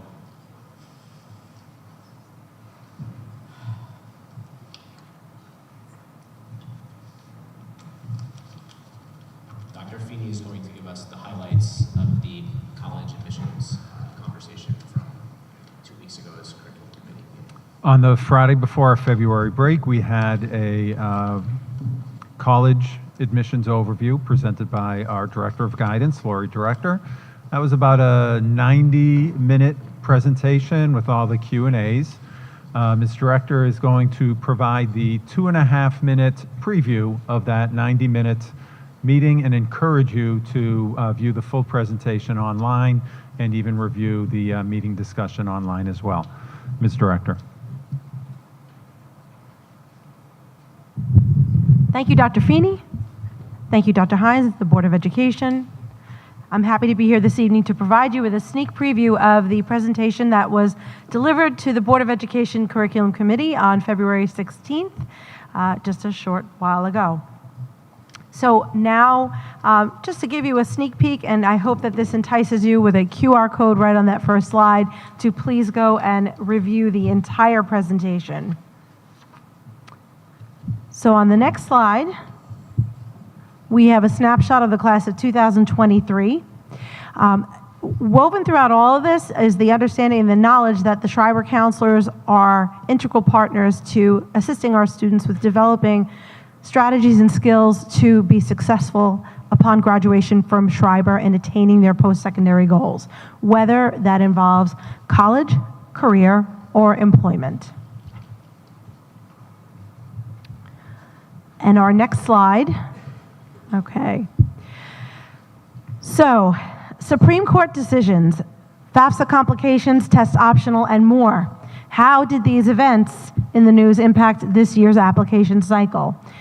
In the presentation, we will explore these topics and more to give you an understanding of how current events shape the college admissions landscape for our students.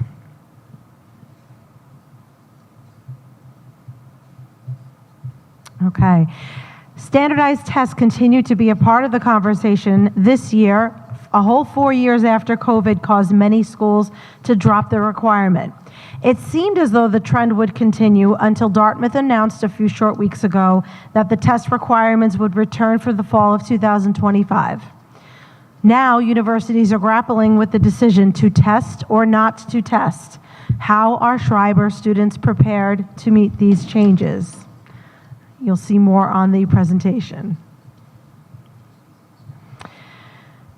So another thing that will be shared with you in the full presentation are the trends that we've seen with our applicants over the last 4 years. And here is a sneak peek of those trends.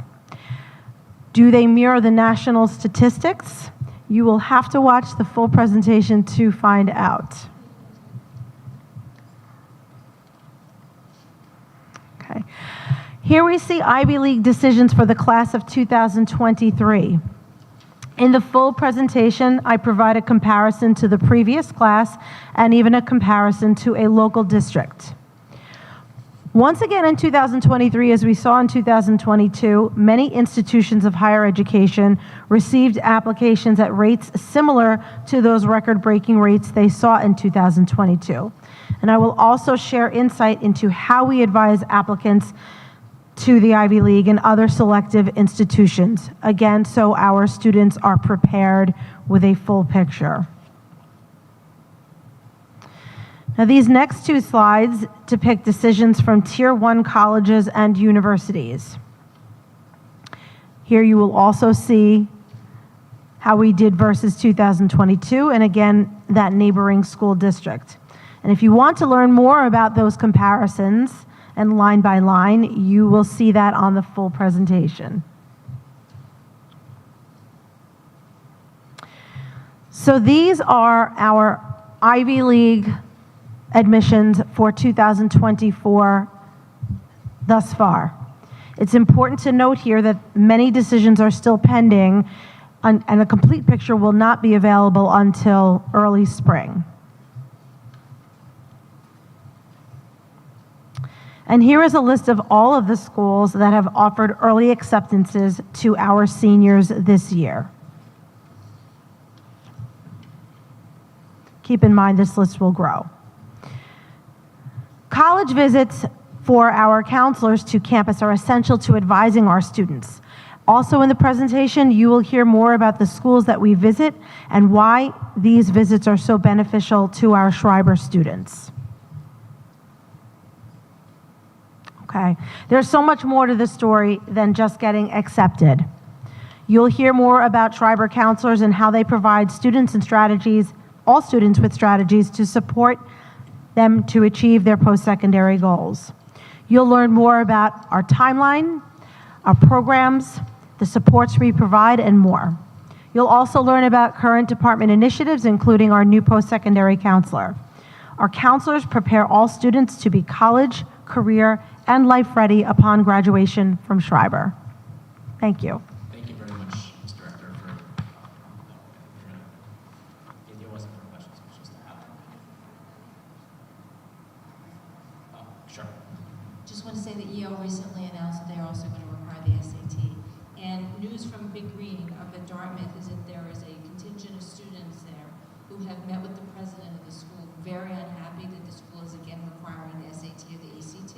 So I would just say there is pushback happening on campus on behalf of yet to be accepted and graduating students. Thank Thank you. you. Thank you, Ms. Director. Thank you. Okay. Moving on. Item 11 is the BOE meeting minutes. I'd like to make a motion to approve the minutes from January 30th, 2024, the BOE meeting, and the February 5th, 2024 policy and personnel meeting. Is there a second? Ms. Bays, Ms. Epstein, all in favor? 6-0. Okay. Committee reports. Starting with Ms. Brooks, policy and personnel. I think that there's really no update other than a bunch of policies that are on for adoption. So we'll discuss those at adoption. Perfect. Your next meeting is March 15th, 10:30 in the Chem Annex. Yes, please note it's not a Monday again, and it's not at 9, it's back to Friday at 10:30. Okay. Ms. A's, budget, and facilities. Thank you. We met on February 27th. We do have, and you'll see the recommendations that we have. No, today's February 27th. But okay, we met before the break. And we do have some recommendations that we would like for the Board of Education to consider today. The first recommendation is for us to create a 5 to 10 year programmatic and facility plan with construction costs to be provided by our architects. Our architects met with us, and that was really their recommendation. So we're bringing it back to the board. Also, in part of our discussions, we talked about ventilation and AC and using the capital reserve. So the capital reserve not to do AC, but the capital reserve, a portion of the capital reserve to be used for the electricity. In order for us to get that done for next year, it would have to be put on a vote for this coming May 21st. Remember, the capital reserve, the community has to approve. So we are going to be asking that is a topic of discussion at our March 5th meeting, Board of Education meeting. The other thing we discussed at our budget meeting was we got a bond update and where we stand with the bond from 2015. And what we were told was that there is still one project that is outstanding, and that is the Salem roof. Sorry, not the Salem roof, the Salem addition. We were also given information about the expense for that addition.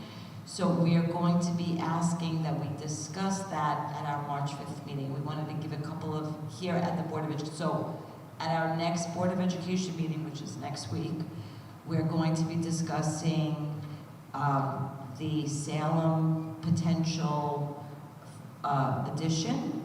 And we're also going to be discussing whether or not we as a board would like to give approval to add funds being transferred from the Capital Reserve Fund onto the May 21st vote. Okay? Those are the two things that I just am telling, I'm kind of updating you that unless anybody has an objection to that discussion, that's the ask. My only comment on your first one about the 5 to 10 year programmatic facility plan is in light of what and actually I guess it applies to the third one as well, is in light of what Dr. Hines had presented about the innovative potential proposal. Would we want to make sure I think that would work be, doesn't start until after any decision is made? and I think that it kind of aligns with it, right? First we hear what the plan is. It's not going to be until, remember, we're hearing the plan in June. Yeah, so I mean, this is just an ask from our architect. So we're not, he recommended that we put together the 5 to 10 year facility plan with the curricular together. He said that. So if we have anything changing, then I think we should do that. The immediate right now from budget is these two next topics that we have to take care of on March 5th. Unless anybody on the board has an objection, I'm asking that we have those as discussion items on March 5th. I don't have an objection, but I just ask that where the number 2 is concerned, given what we just heard about a $5 million gap, just exactly what the purpose of adding the electrical costs in would be and the vision for that going forward. So in our discussion with the architects and about our facility issues, the outstanding real facility issue is our ventilation. The reason we created the Capital Reserve Fund was basically for that. We can only use it for that. So we can't use that Capital Reserve Fund to close our gap. Right, so. I wasn't suggesting that, I'm just saying. It's separate. It's I understand completely separate. I understand it's right? separate, but what are we trying to accomplish with the electrical costs? I'm trying to understand. Were electrical costs, is that to upgrade the AC? Yeah. And The electrical.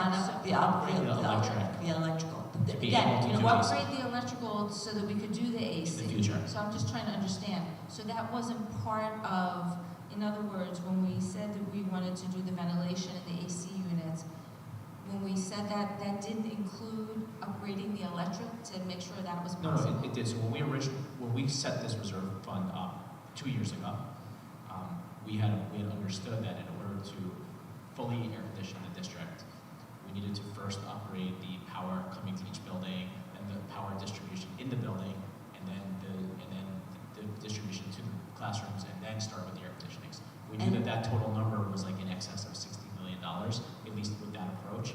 So we had set up this reserve fund, I think with a max of like $5 million, I think was what, 15 million. And the idea was to fund it and go along the way, step by step. So if we have enough money to start the electrical project, we can ask the voters to allow us to do that. Mr. Smith, can I interrupt? Because the discussion at the Budget Committee was also a request for, on March 5th, if we're discussing this, for Mr. Graham to present with us how many rooms are actually air conditioned currently in our buildings. What does that mean, and what do we need to do? So all I'm asking for today is, I'd like for this to be a topic at the next meeting. That was the Budget Committee's request. Yeah. Then I think all your I don't questions. think you need to ask that, because that's a topic under your No, purview. I want it as a discussion item for the Board of Education. I do. Okay. So, Okay, I think. so let's not discuss it now, because I don't have, Mr. Graham will be here to answer all of your questions, Ms. Brooks. Perfect.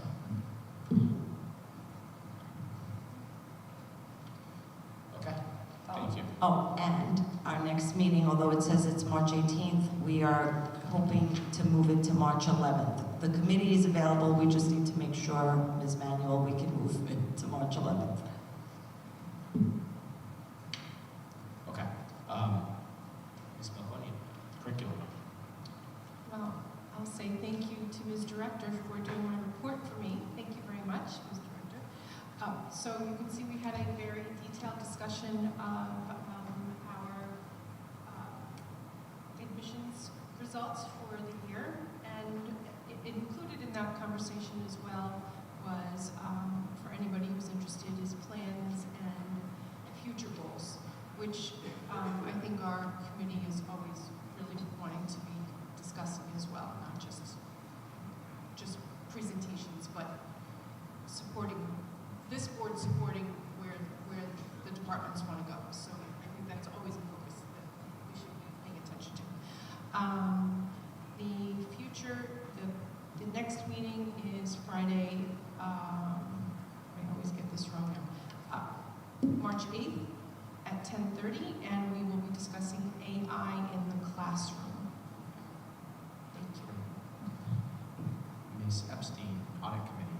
We'll be meeting April 10th at 9 a.m. CAM Annex.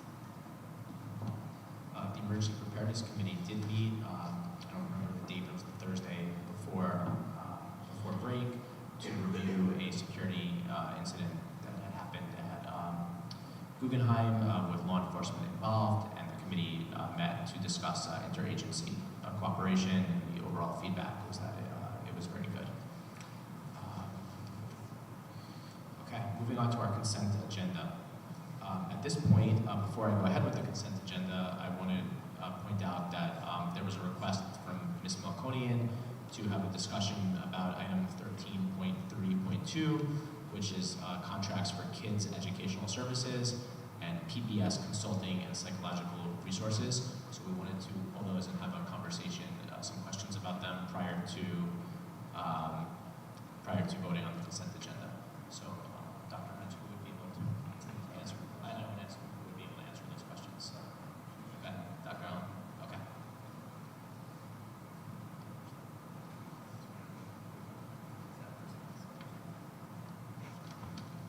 Ms. Melkonian. Ms. Melkonian, did you want to ask your question? Yes, thank you. So in light of the request for an increase, what will we be gaining? What's the reason for the increase? And is this unusual? I don't remember this increase. Was it last year? Yeah, it's not really unusual. There's a couple of things. Over the last couple of years, we've added a do not exceed clause to our contracts. So we add extra when we do the contracts to start with, just to make sure that we don't have to go back out for another contract with them. The other thing, too, that we've been looking at over the last couple of years is the increasing needs behaviorally, especially for our students at the elementary level. We've added those full-time behaviorists at each of the 5 elementary schools, so that has added an increase to us as well. And then the last one, we've added a lot of vocational support with the transition planning for our students at the high school. So PBS in particular, which has one of the other increases listed here, is the agency that handles those job evaluations for us, job placement services, and then provide job coaching for us as well. Thank you. Hate to beat a dead horse, but in the PPS audit, there was discussion of the behavior management specialists and concerns about it being accessed well and effective. So my question is really, are we adding more money to a budget and it's not effective, or should we be looking at something else? Should we be changing our practices? Sorry, I'm not sure exactly what part of the audit, and I don't have that in front of me. Yeah, if you could, that would be helpful. It says there was minimal evidence of a proactive or preventative approach to behavior management for classroom teachers. While behavior management specialists are assigned to certain students, it is unclear the impact on the use of these strategies by the classroom teachers. Right, so that ties back into the whole IST process and just really building MTSS into that so that the teachers know how to access the supports with the behaviorists in the building. And remember, this is only a couple years old where we've been adding the behaviorists. So on the back end of that, we are able to stack the students because they become high-cost students.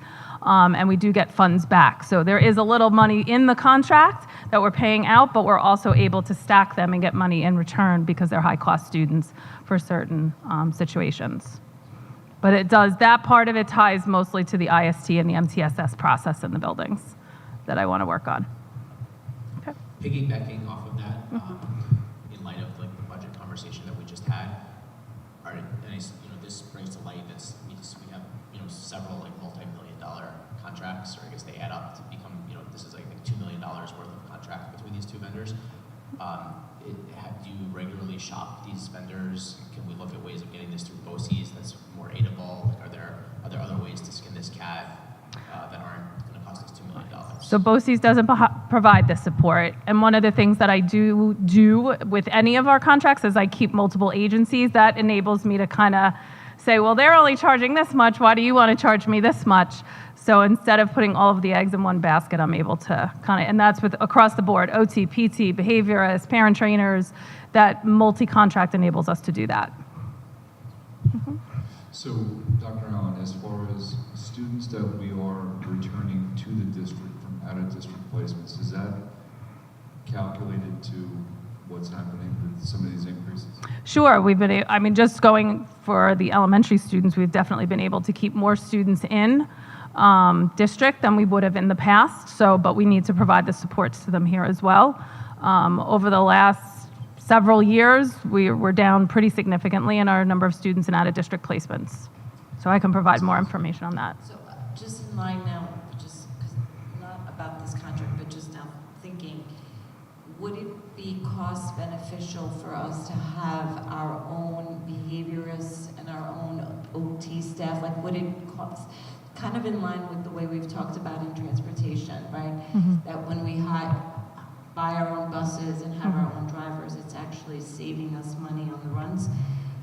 Is that something that you think we can look into, or have you looked into it in the past? Would it be beneficial?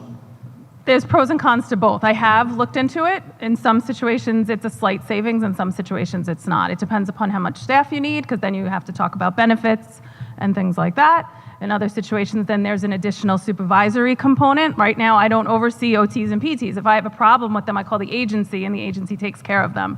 Once they become our staff, just using them as an example, then that becomes a responsibility also on the department to be able to provide direct supervision. So there's kind of a pro-con to it. It's harder to flex the number that you need. Right. Right. I mean, again, I'm just thinking we've got some budgetary quick discussions, and I'm thinking, is there a better way to do this?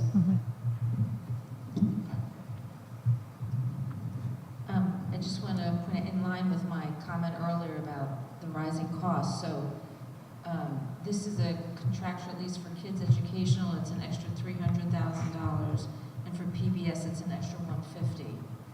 So it's almost $500,000 in an increase, which I understand is needed.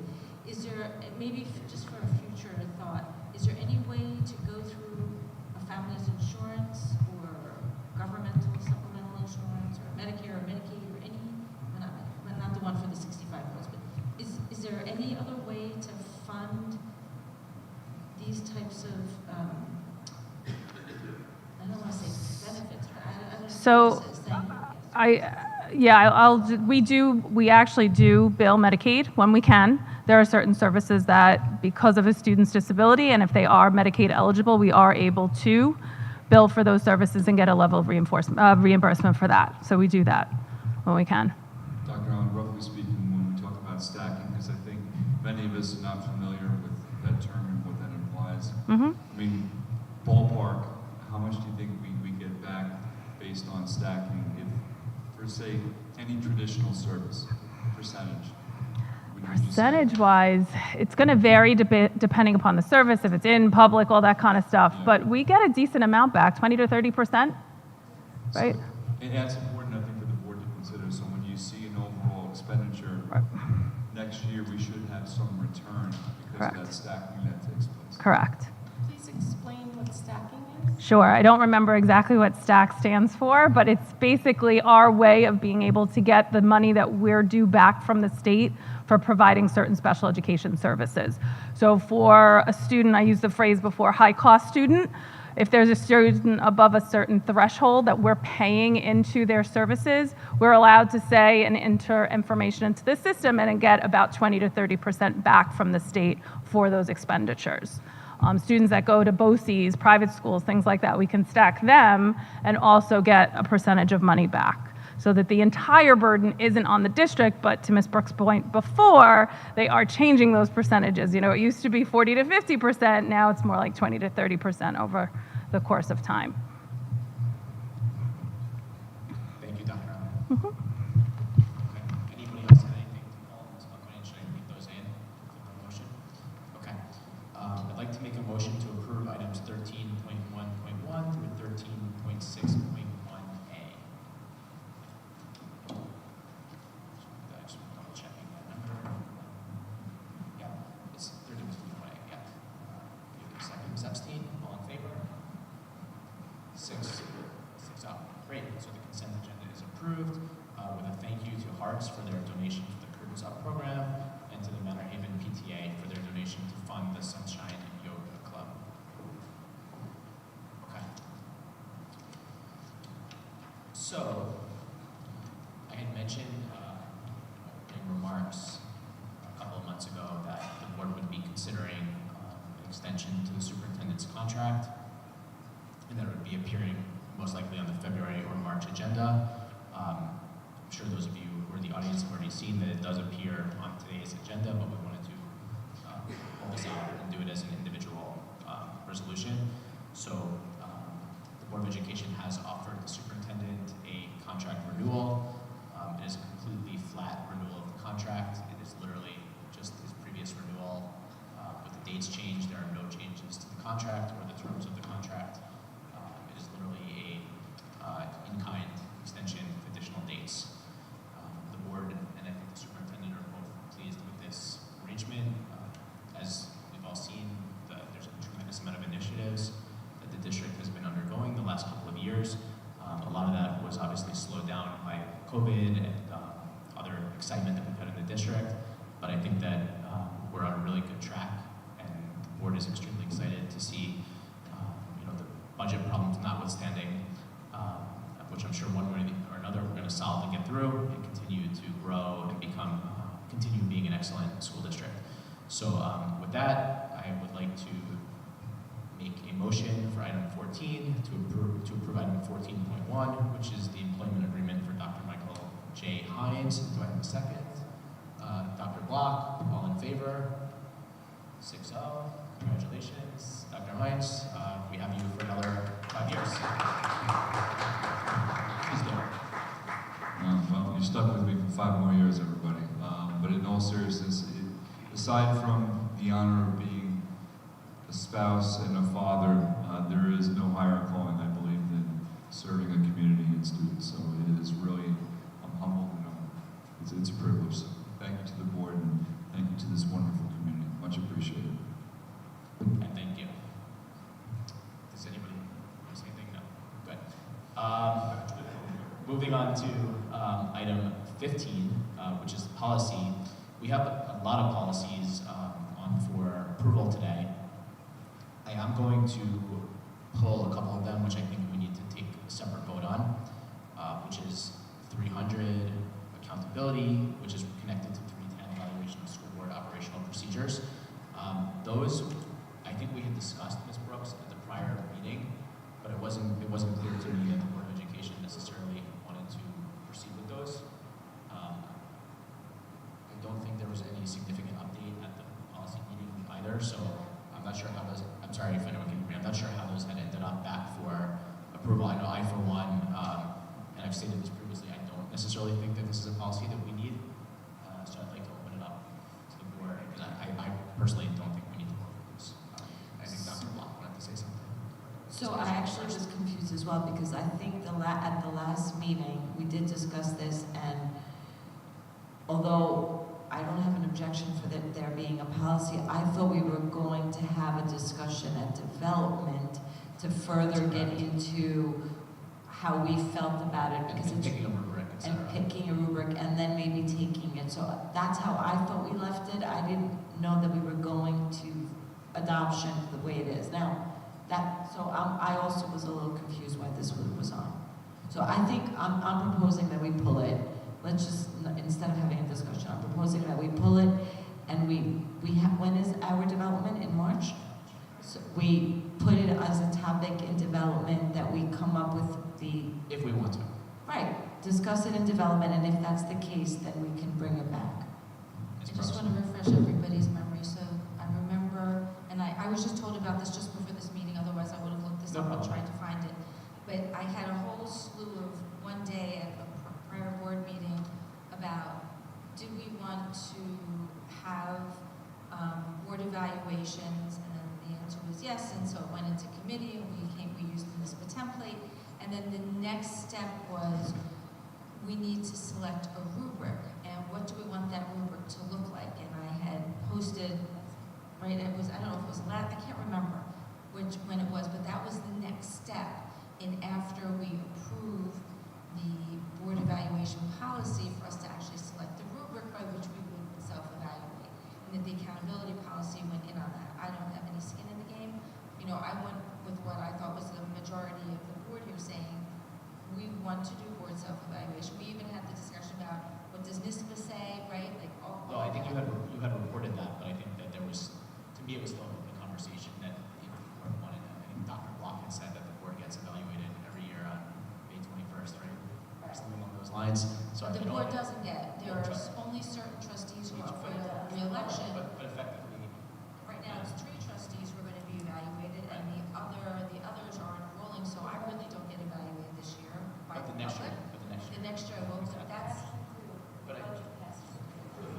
But anyway, the point was, we agreed as a board that we would have a board self-evaluation, and so that's where we are. But if a majority of the board decides that we don't want it, then we don't have it. That's all. That's fair. So that's why it's being pulled. So I think we'll vote on these.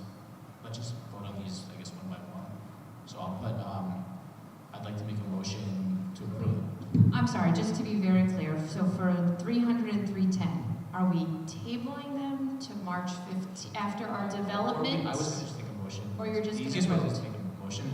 If it passes, it passes. If it doesn't, it doesn't. I'm not going to vote for that. Okay. But if I can also just table it. Can we talk about it for, so in looking at the current policy, we actually have a current policy in place where we actually are supposed to do this, that I would guess that we're not currently. So theoretically, what we're talking about is just eliminating policy 310. And so I don't know that we're prepared to do that. So we're not prepared to revise it, but I don't know that we're prepared to eliminate it. So maybe we send it back to committee.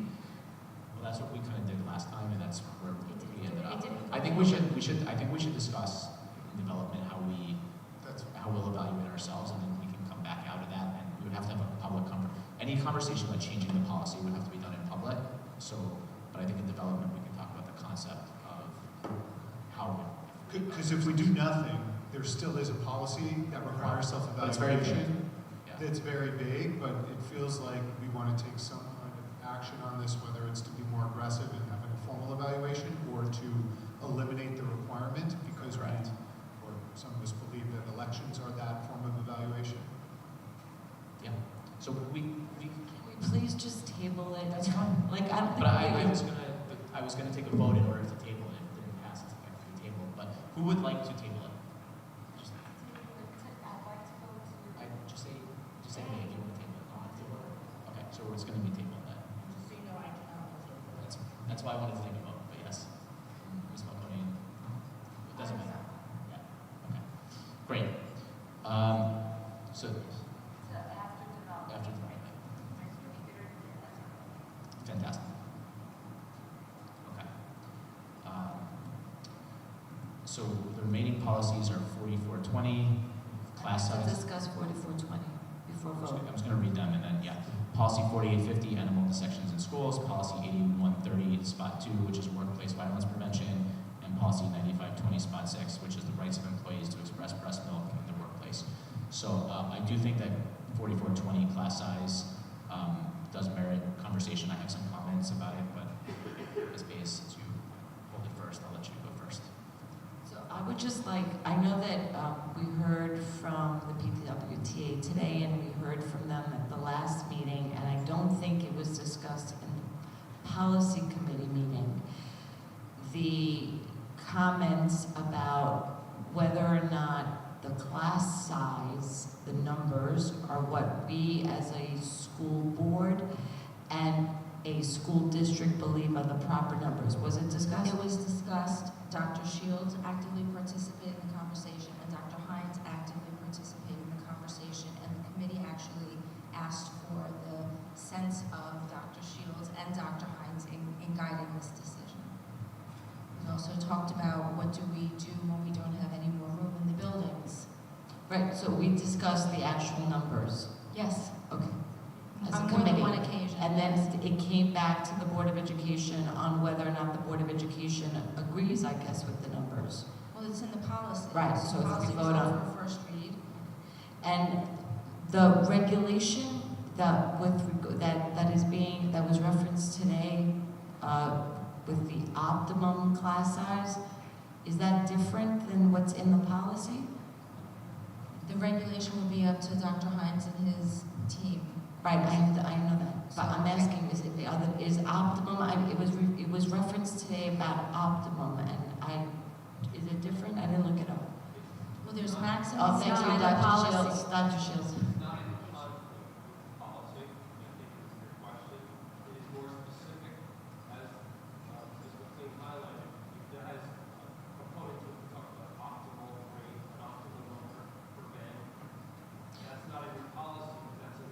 So I guess my question is this: why do we have regulations that talk about the optimal, which is really not the boards, but the districts, the administrators, and why does our policy have numbers? Like, why aren't we a little bit more generic, which I know other districts are, like, and leave it to regulation to really determine the class size, which is what I think I brought up the other time too, right? We wouldn't be overriding our policy of every October, every November, every whenever we have to do it.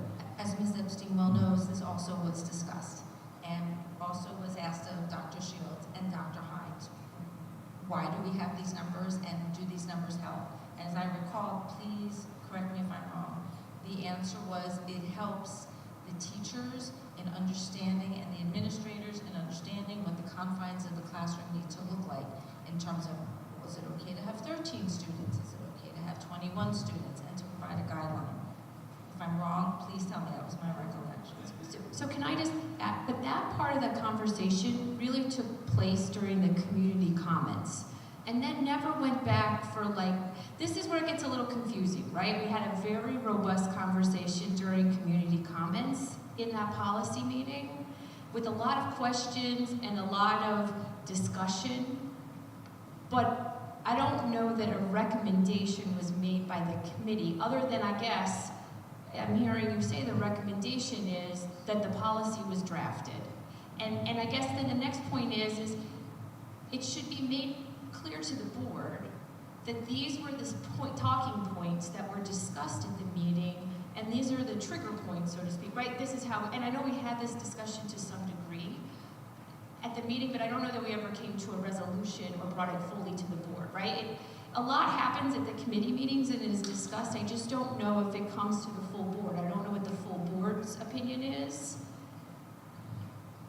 I'm not sure that this warranted a recommendation other than the policy itself being the recommendation, because when we discuss these things, if there are community comments, and there are community members here who make comments, and then we go back, in committee, we go back to the policy, sometimes that very day, if time permits, and we make changes according to the community comments. And these issues were discussed specifically because— Why would you make changes according to community comments? Because if they raise a valid point, and we have a discussion, and we say, oh, that's something we hadn't thought about, this community member might have been thinking outside the box. Is that happening in the public meeting? Yes, in the committee, right there at the table in the annex. Oh, of course. Of course, this is not a hallway discussion. I'm trying to understand this. No, Usually we end with community comments. No, it may end with community comments, but if there's a comment that a community member has made, and the committee says, we think, let's add that sentence, let's add that language, we do it right there. And it's reflected in the draft all along. It's not a secret thing.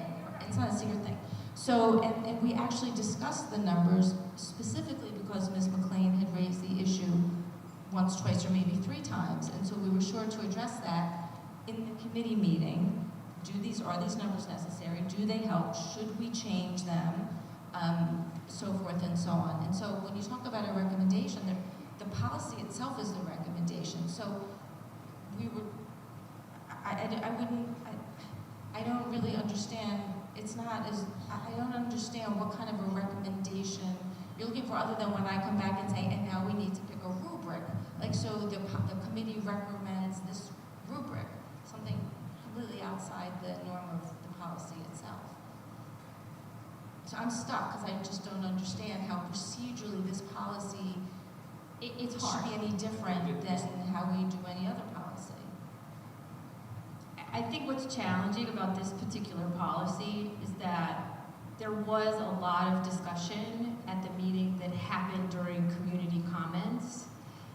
And as a committee, you didn't formally go back. Like, right, you do exactly what you say. Oh, that was interesting, let's make a note. But I don't think during this active discussion, we had a lot of back and forth. Again, and maybe my recollection is off. I could be totally wrong on it.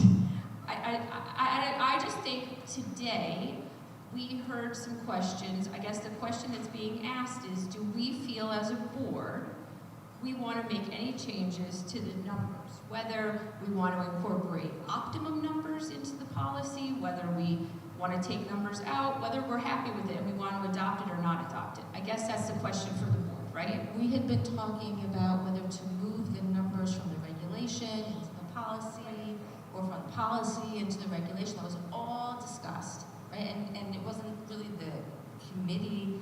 The committee relied on the expertise of the educators, Dr. Hines and Dr. Shields, to guide us in that. Now, if the entire board decides that the entire board wants to change the class size, then that's a discussion to have here, right?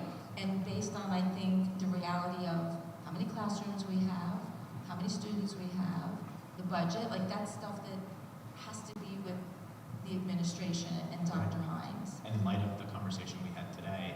Which it was in committee. Like I even Correct. said in committee, if we make let's just say we make kindergarten, I'm just making up 15 students, do we have enough classrooms? Given that our district enrollment is not decreasing, right?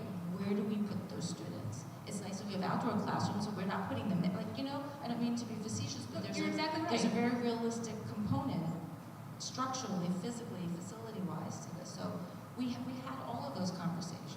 I think the issue is the board was not privy, unless they watched the committee meeting, and they should, right? Every board I member. thought that's what we were supposed to do as members of the board. Correct, again, but I think this is a policy that has enough contention, has enough discussion around it, that it just warrants the time to just go into a little more depth in that area and say, we look to our administrators to ask them for the advice and care, and this is how we landed on keeping the numbers in at this level versus, and including them in both the regulation and the policy, and also why we didn't use the optimum numbers in the policy and why we use these numbers instead. I think that's the part that's missing, because you're right, I'm listening to what you're saying, and I'm hearing what you're saying as a person who attended the meeting, right, who participated, and that's where I guess it gets, you know, the committee does a lot of work, and then when it comes here, we just say, are we adopting this policy or are we not? And that work isn't being showcased, I guess. Right. Well, only because I was told to keep these very, very succinct and to keep them to action items, right? So I did that. Sure.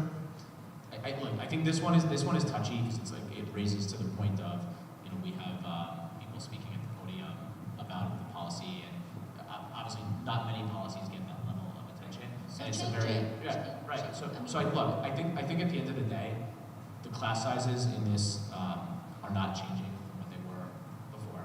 Correct? We're just continuing effectively the same class sizes. The recommendation from the superintendent, and Dr. Like, I don't write this, right? Right. This is No, I'm not just my- restating what's in the policy that's being offered is the same class sizes that we. Right. I'm not writing it myself, is what I'm saying. Okay. This isn't my Anyway, the bottom line is brainchild, right? we So- have the same. The policy that's up for adoption is a continuation of the same class sizes that we had previously. I'm sure that every single trustee would like to see smaller class sizes, right? Everybody would love to see smaller class sizes. I think that's the point of the right. optimal numbers, is that, you know, in a beautiful world, this is what we'd like to see. But it's That not, doesn't always work. It's not the reality right now, and it is what it is. Well, I don't know. No, you're right. You're exactly right, Ms. Melkonian, about that. And I guess that's the question. The optimum numbers, though, are in the regulation. And right, when we look at a board, this is the problem with this policy that makes it so challenging. In October, we look at a list of classes, right, and we say, oh, look, these classes are over or we're under, or even to the point being made that we look at enrollment reports and we just look, are we within that max? That's what the policy says. We never have a discussion about, bless you, optimum numbers, right? That never comes into the place. And I guess that's the question, especially as we look, and here's what I'll say.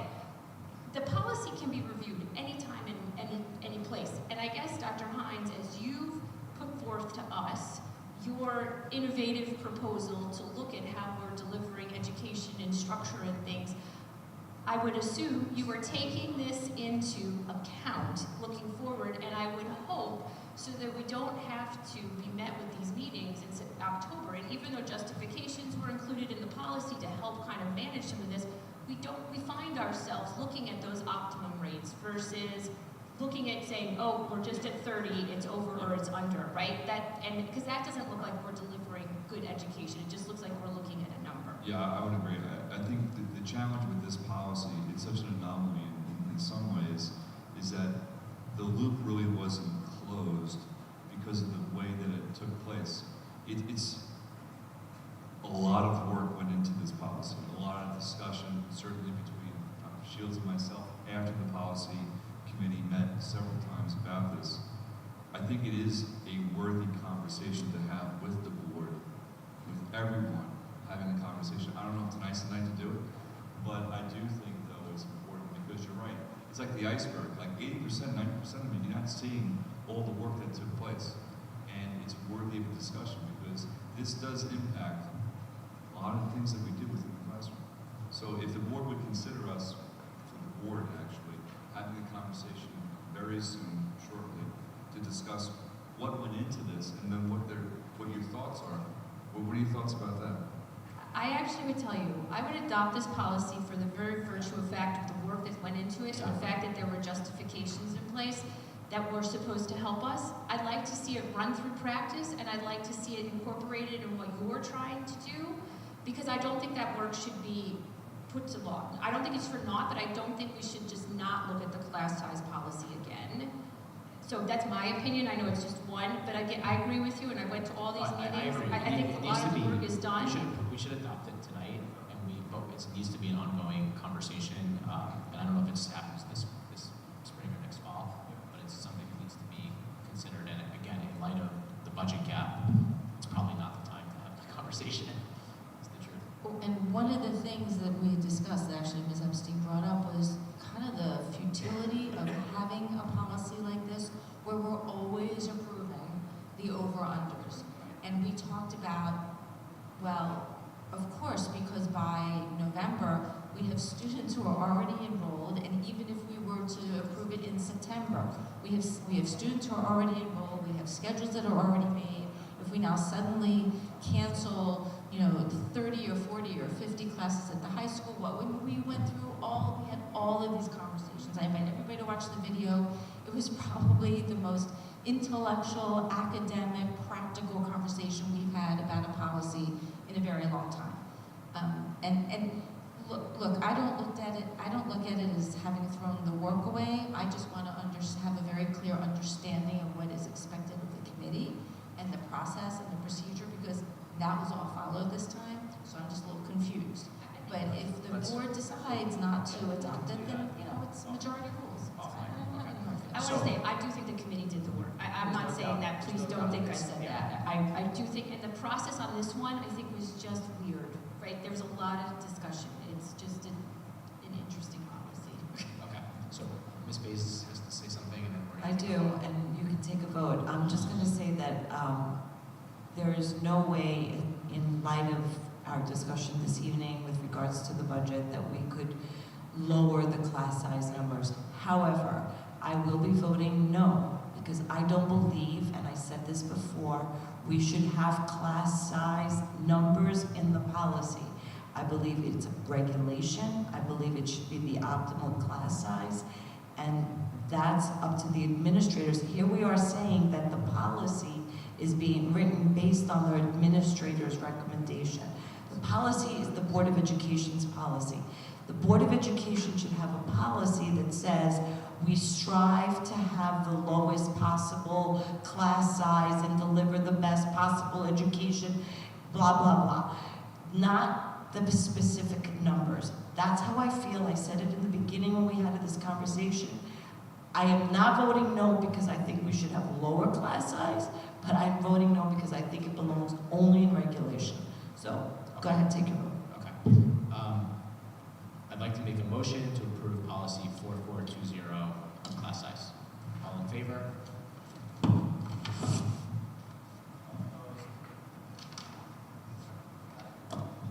I have a question. Procedurally speaking, if a board member has a problem with a policy, should it be raised during or before the first read so that it can go back into committee rather than when it's I think we raised them at first read. The problem is that it doesn't, when things go to first read, and then there's comments from the board, and then they go back to policy, they need to come back to first read again. So that all the trustees, and then they should go on to approval. And I think that's the step that we're skipping on some of these policies. Yeah, I actually don't recall on this one, but I think, but the answer to your question is that when they're discussed, when a board member has a question at or after first read, and it goes back to committee, then they should come back to first read. So the last time it goes to committee, it should come, after the last committee conversation, they should go to first read, I think. This never went back to committee. I'm just answering the question you asked.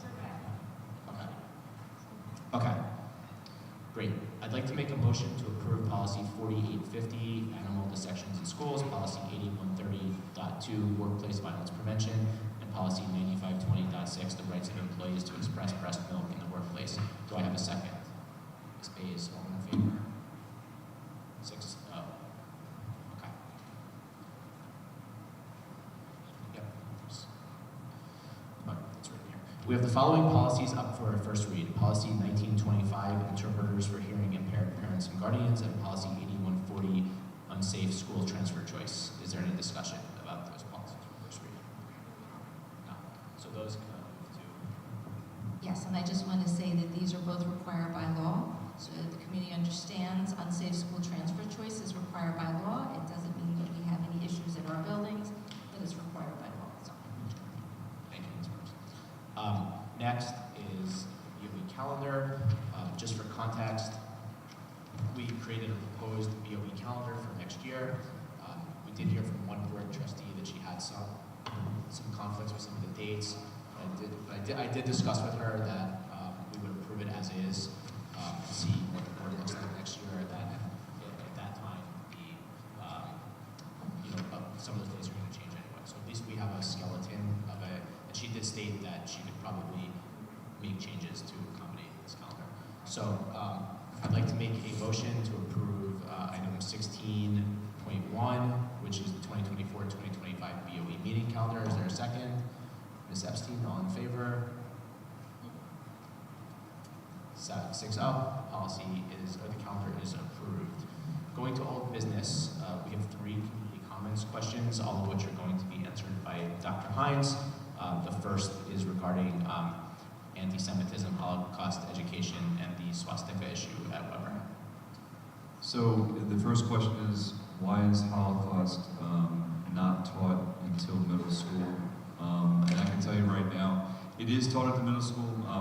We have a link on our website that shows you all the different programs, and it also has a direct link to the New York State document regarding Holocaust instruction.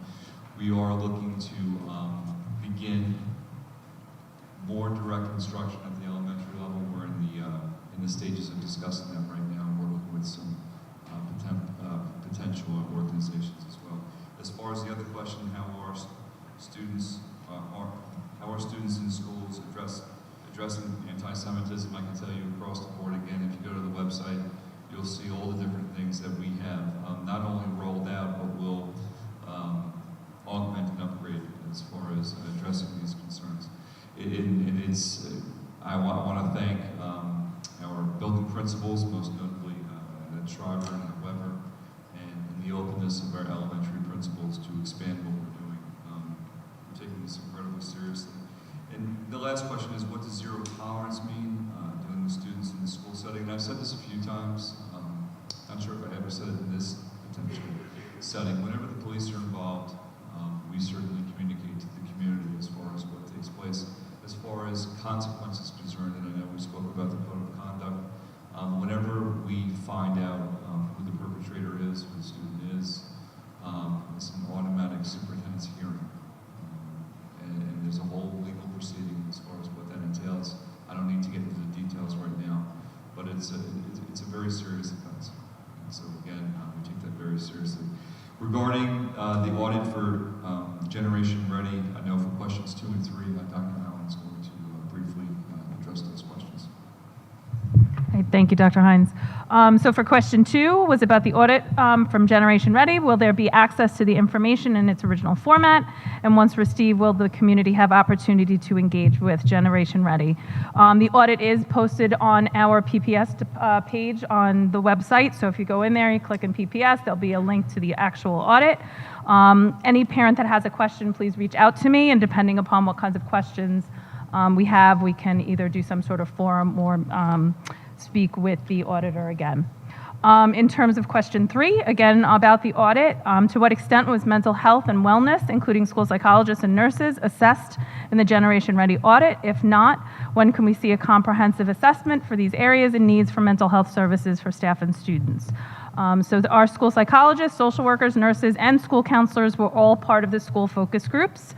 Ms. Director, Lori Director was also part of the director's focus group where this was all brought up. And again, I know I keep saying the same thing, but it is part of that IST MTSS approach that we really have to take a look at for our staff. So, thank you. Thank you, Dr. Allen. Okay, does anybody have new business? No? Okay, so we're going to move on to our second opportunity for the community to be heard. If speakers could please limit their comments to 3 minutes and refrain from personal attacks or revealing personal information. First, we have Jessica Mawani. Thank you. Good evening.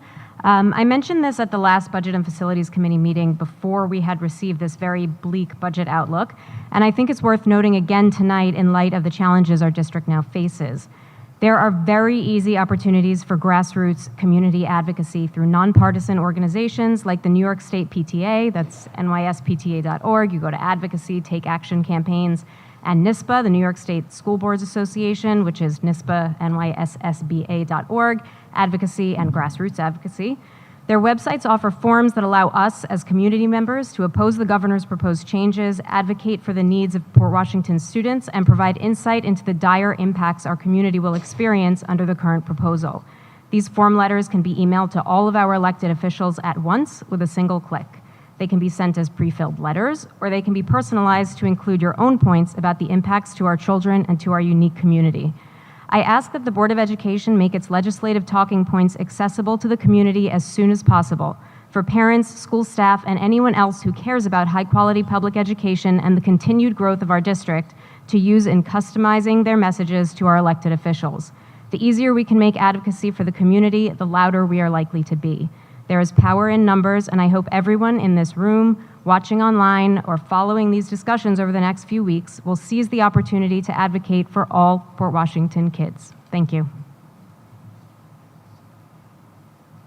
Thank you. Sandra Alvarez.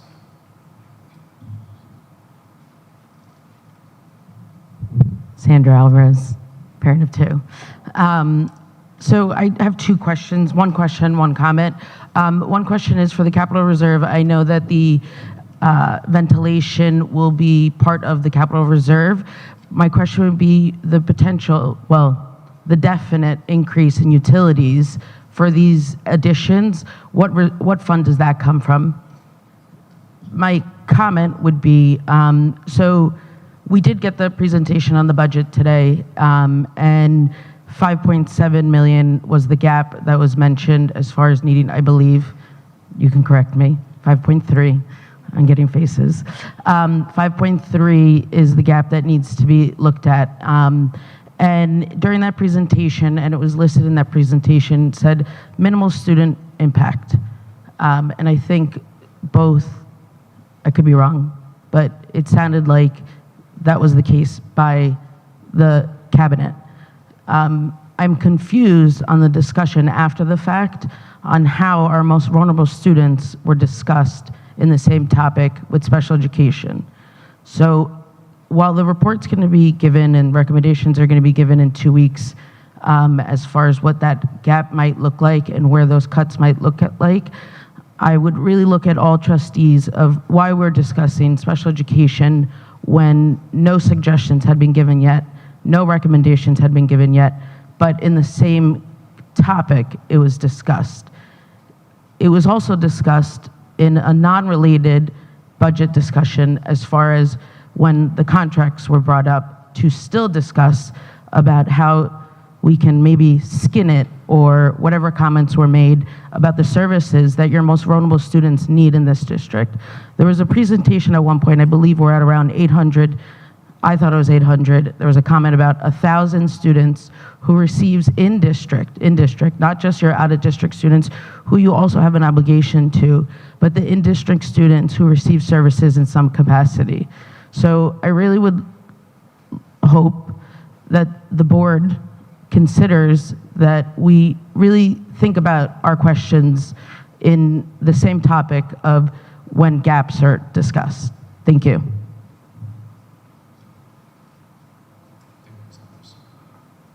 Is there another speaker? Just state your name for the record. I will. Don't worry. Tessa Jordan. I think I'm not surprised that you passed the class policy, class size policy. I think that the optimum is hardly optimum with the higher number, but so be it. I think the real issue that needs to be dealt with now that you still do have that same class size policy is the incredible number of classes which are way over the optimum number. not over by 1 or 2, but over by a really large number. And that is something that could be controlled. It doesn't require a change in the policy. All it requires is a change in the regulations and a change in what the practice is.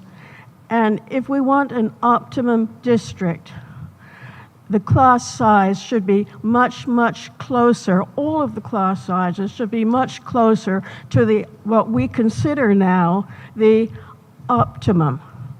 A child who is in a class which is 5, 6 numbers over the optimum does not benefit from the fact that the optimum is 6 children less, because that child is in a class which is too large.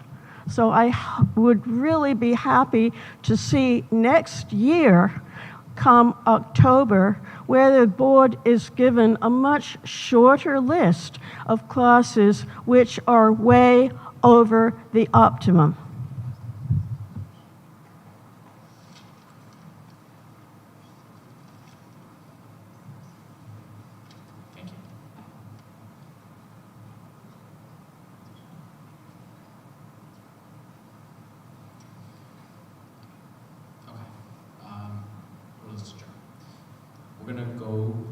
We're not going to go to executive session, so I'd like to make a motion to adjourn. Our next meeting will be on Tuesday, March 5th, back in the Schreiber Auditorium. Is there a second?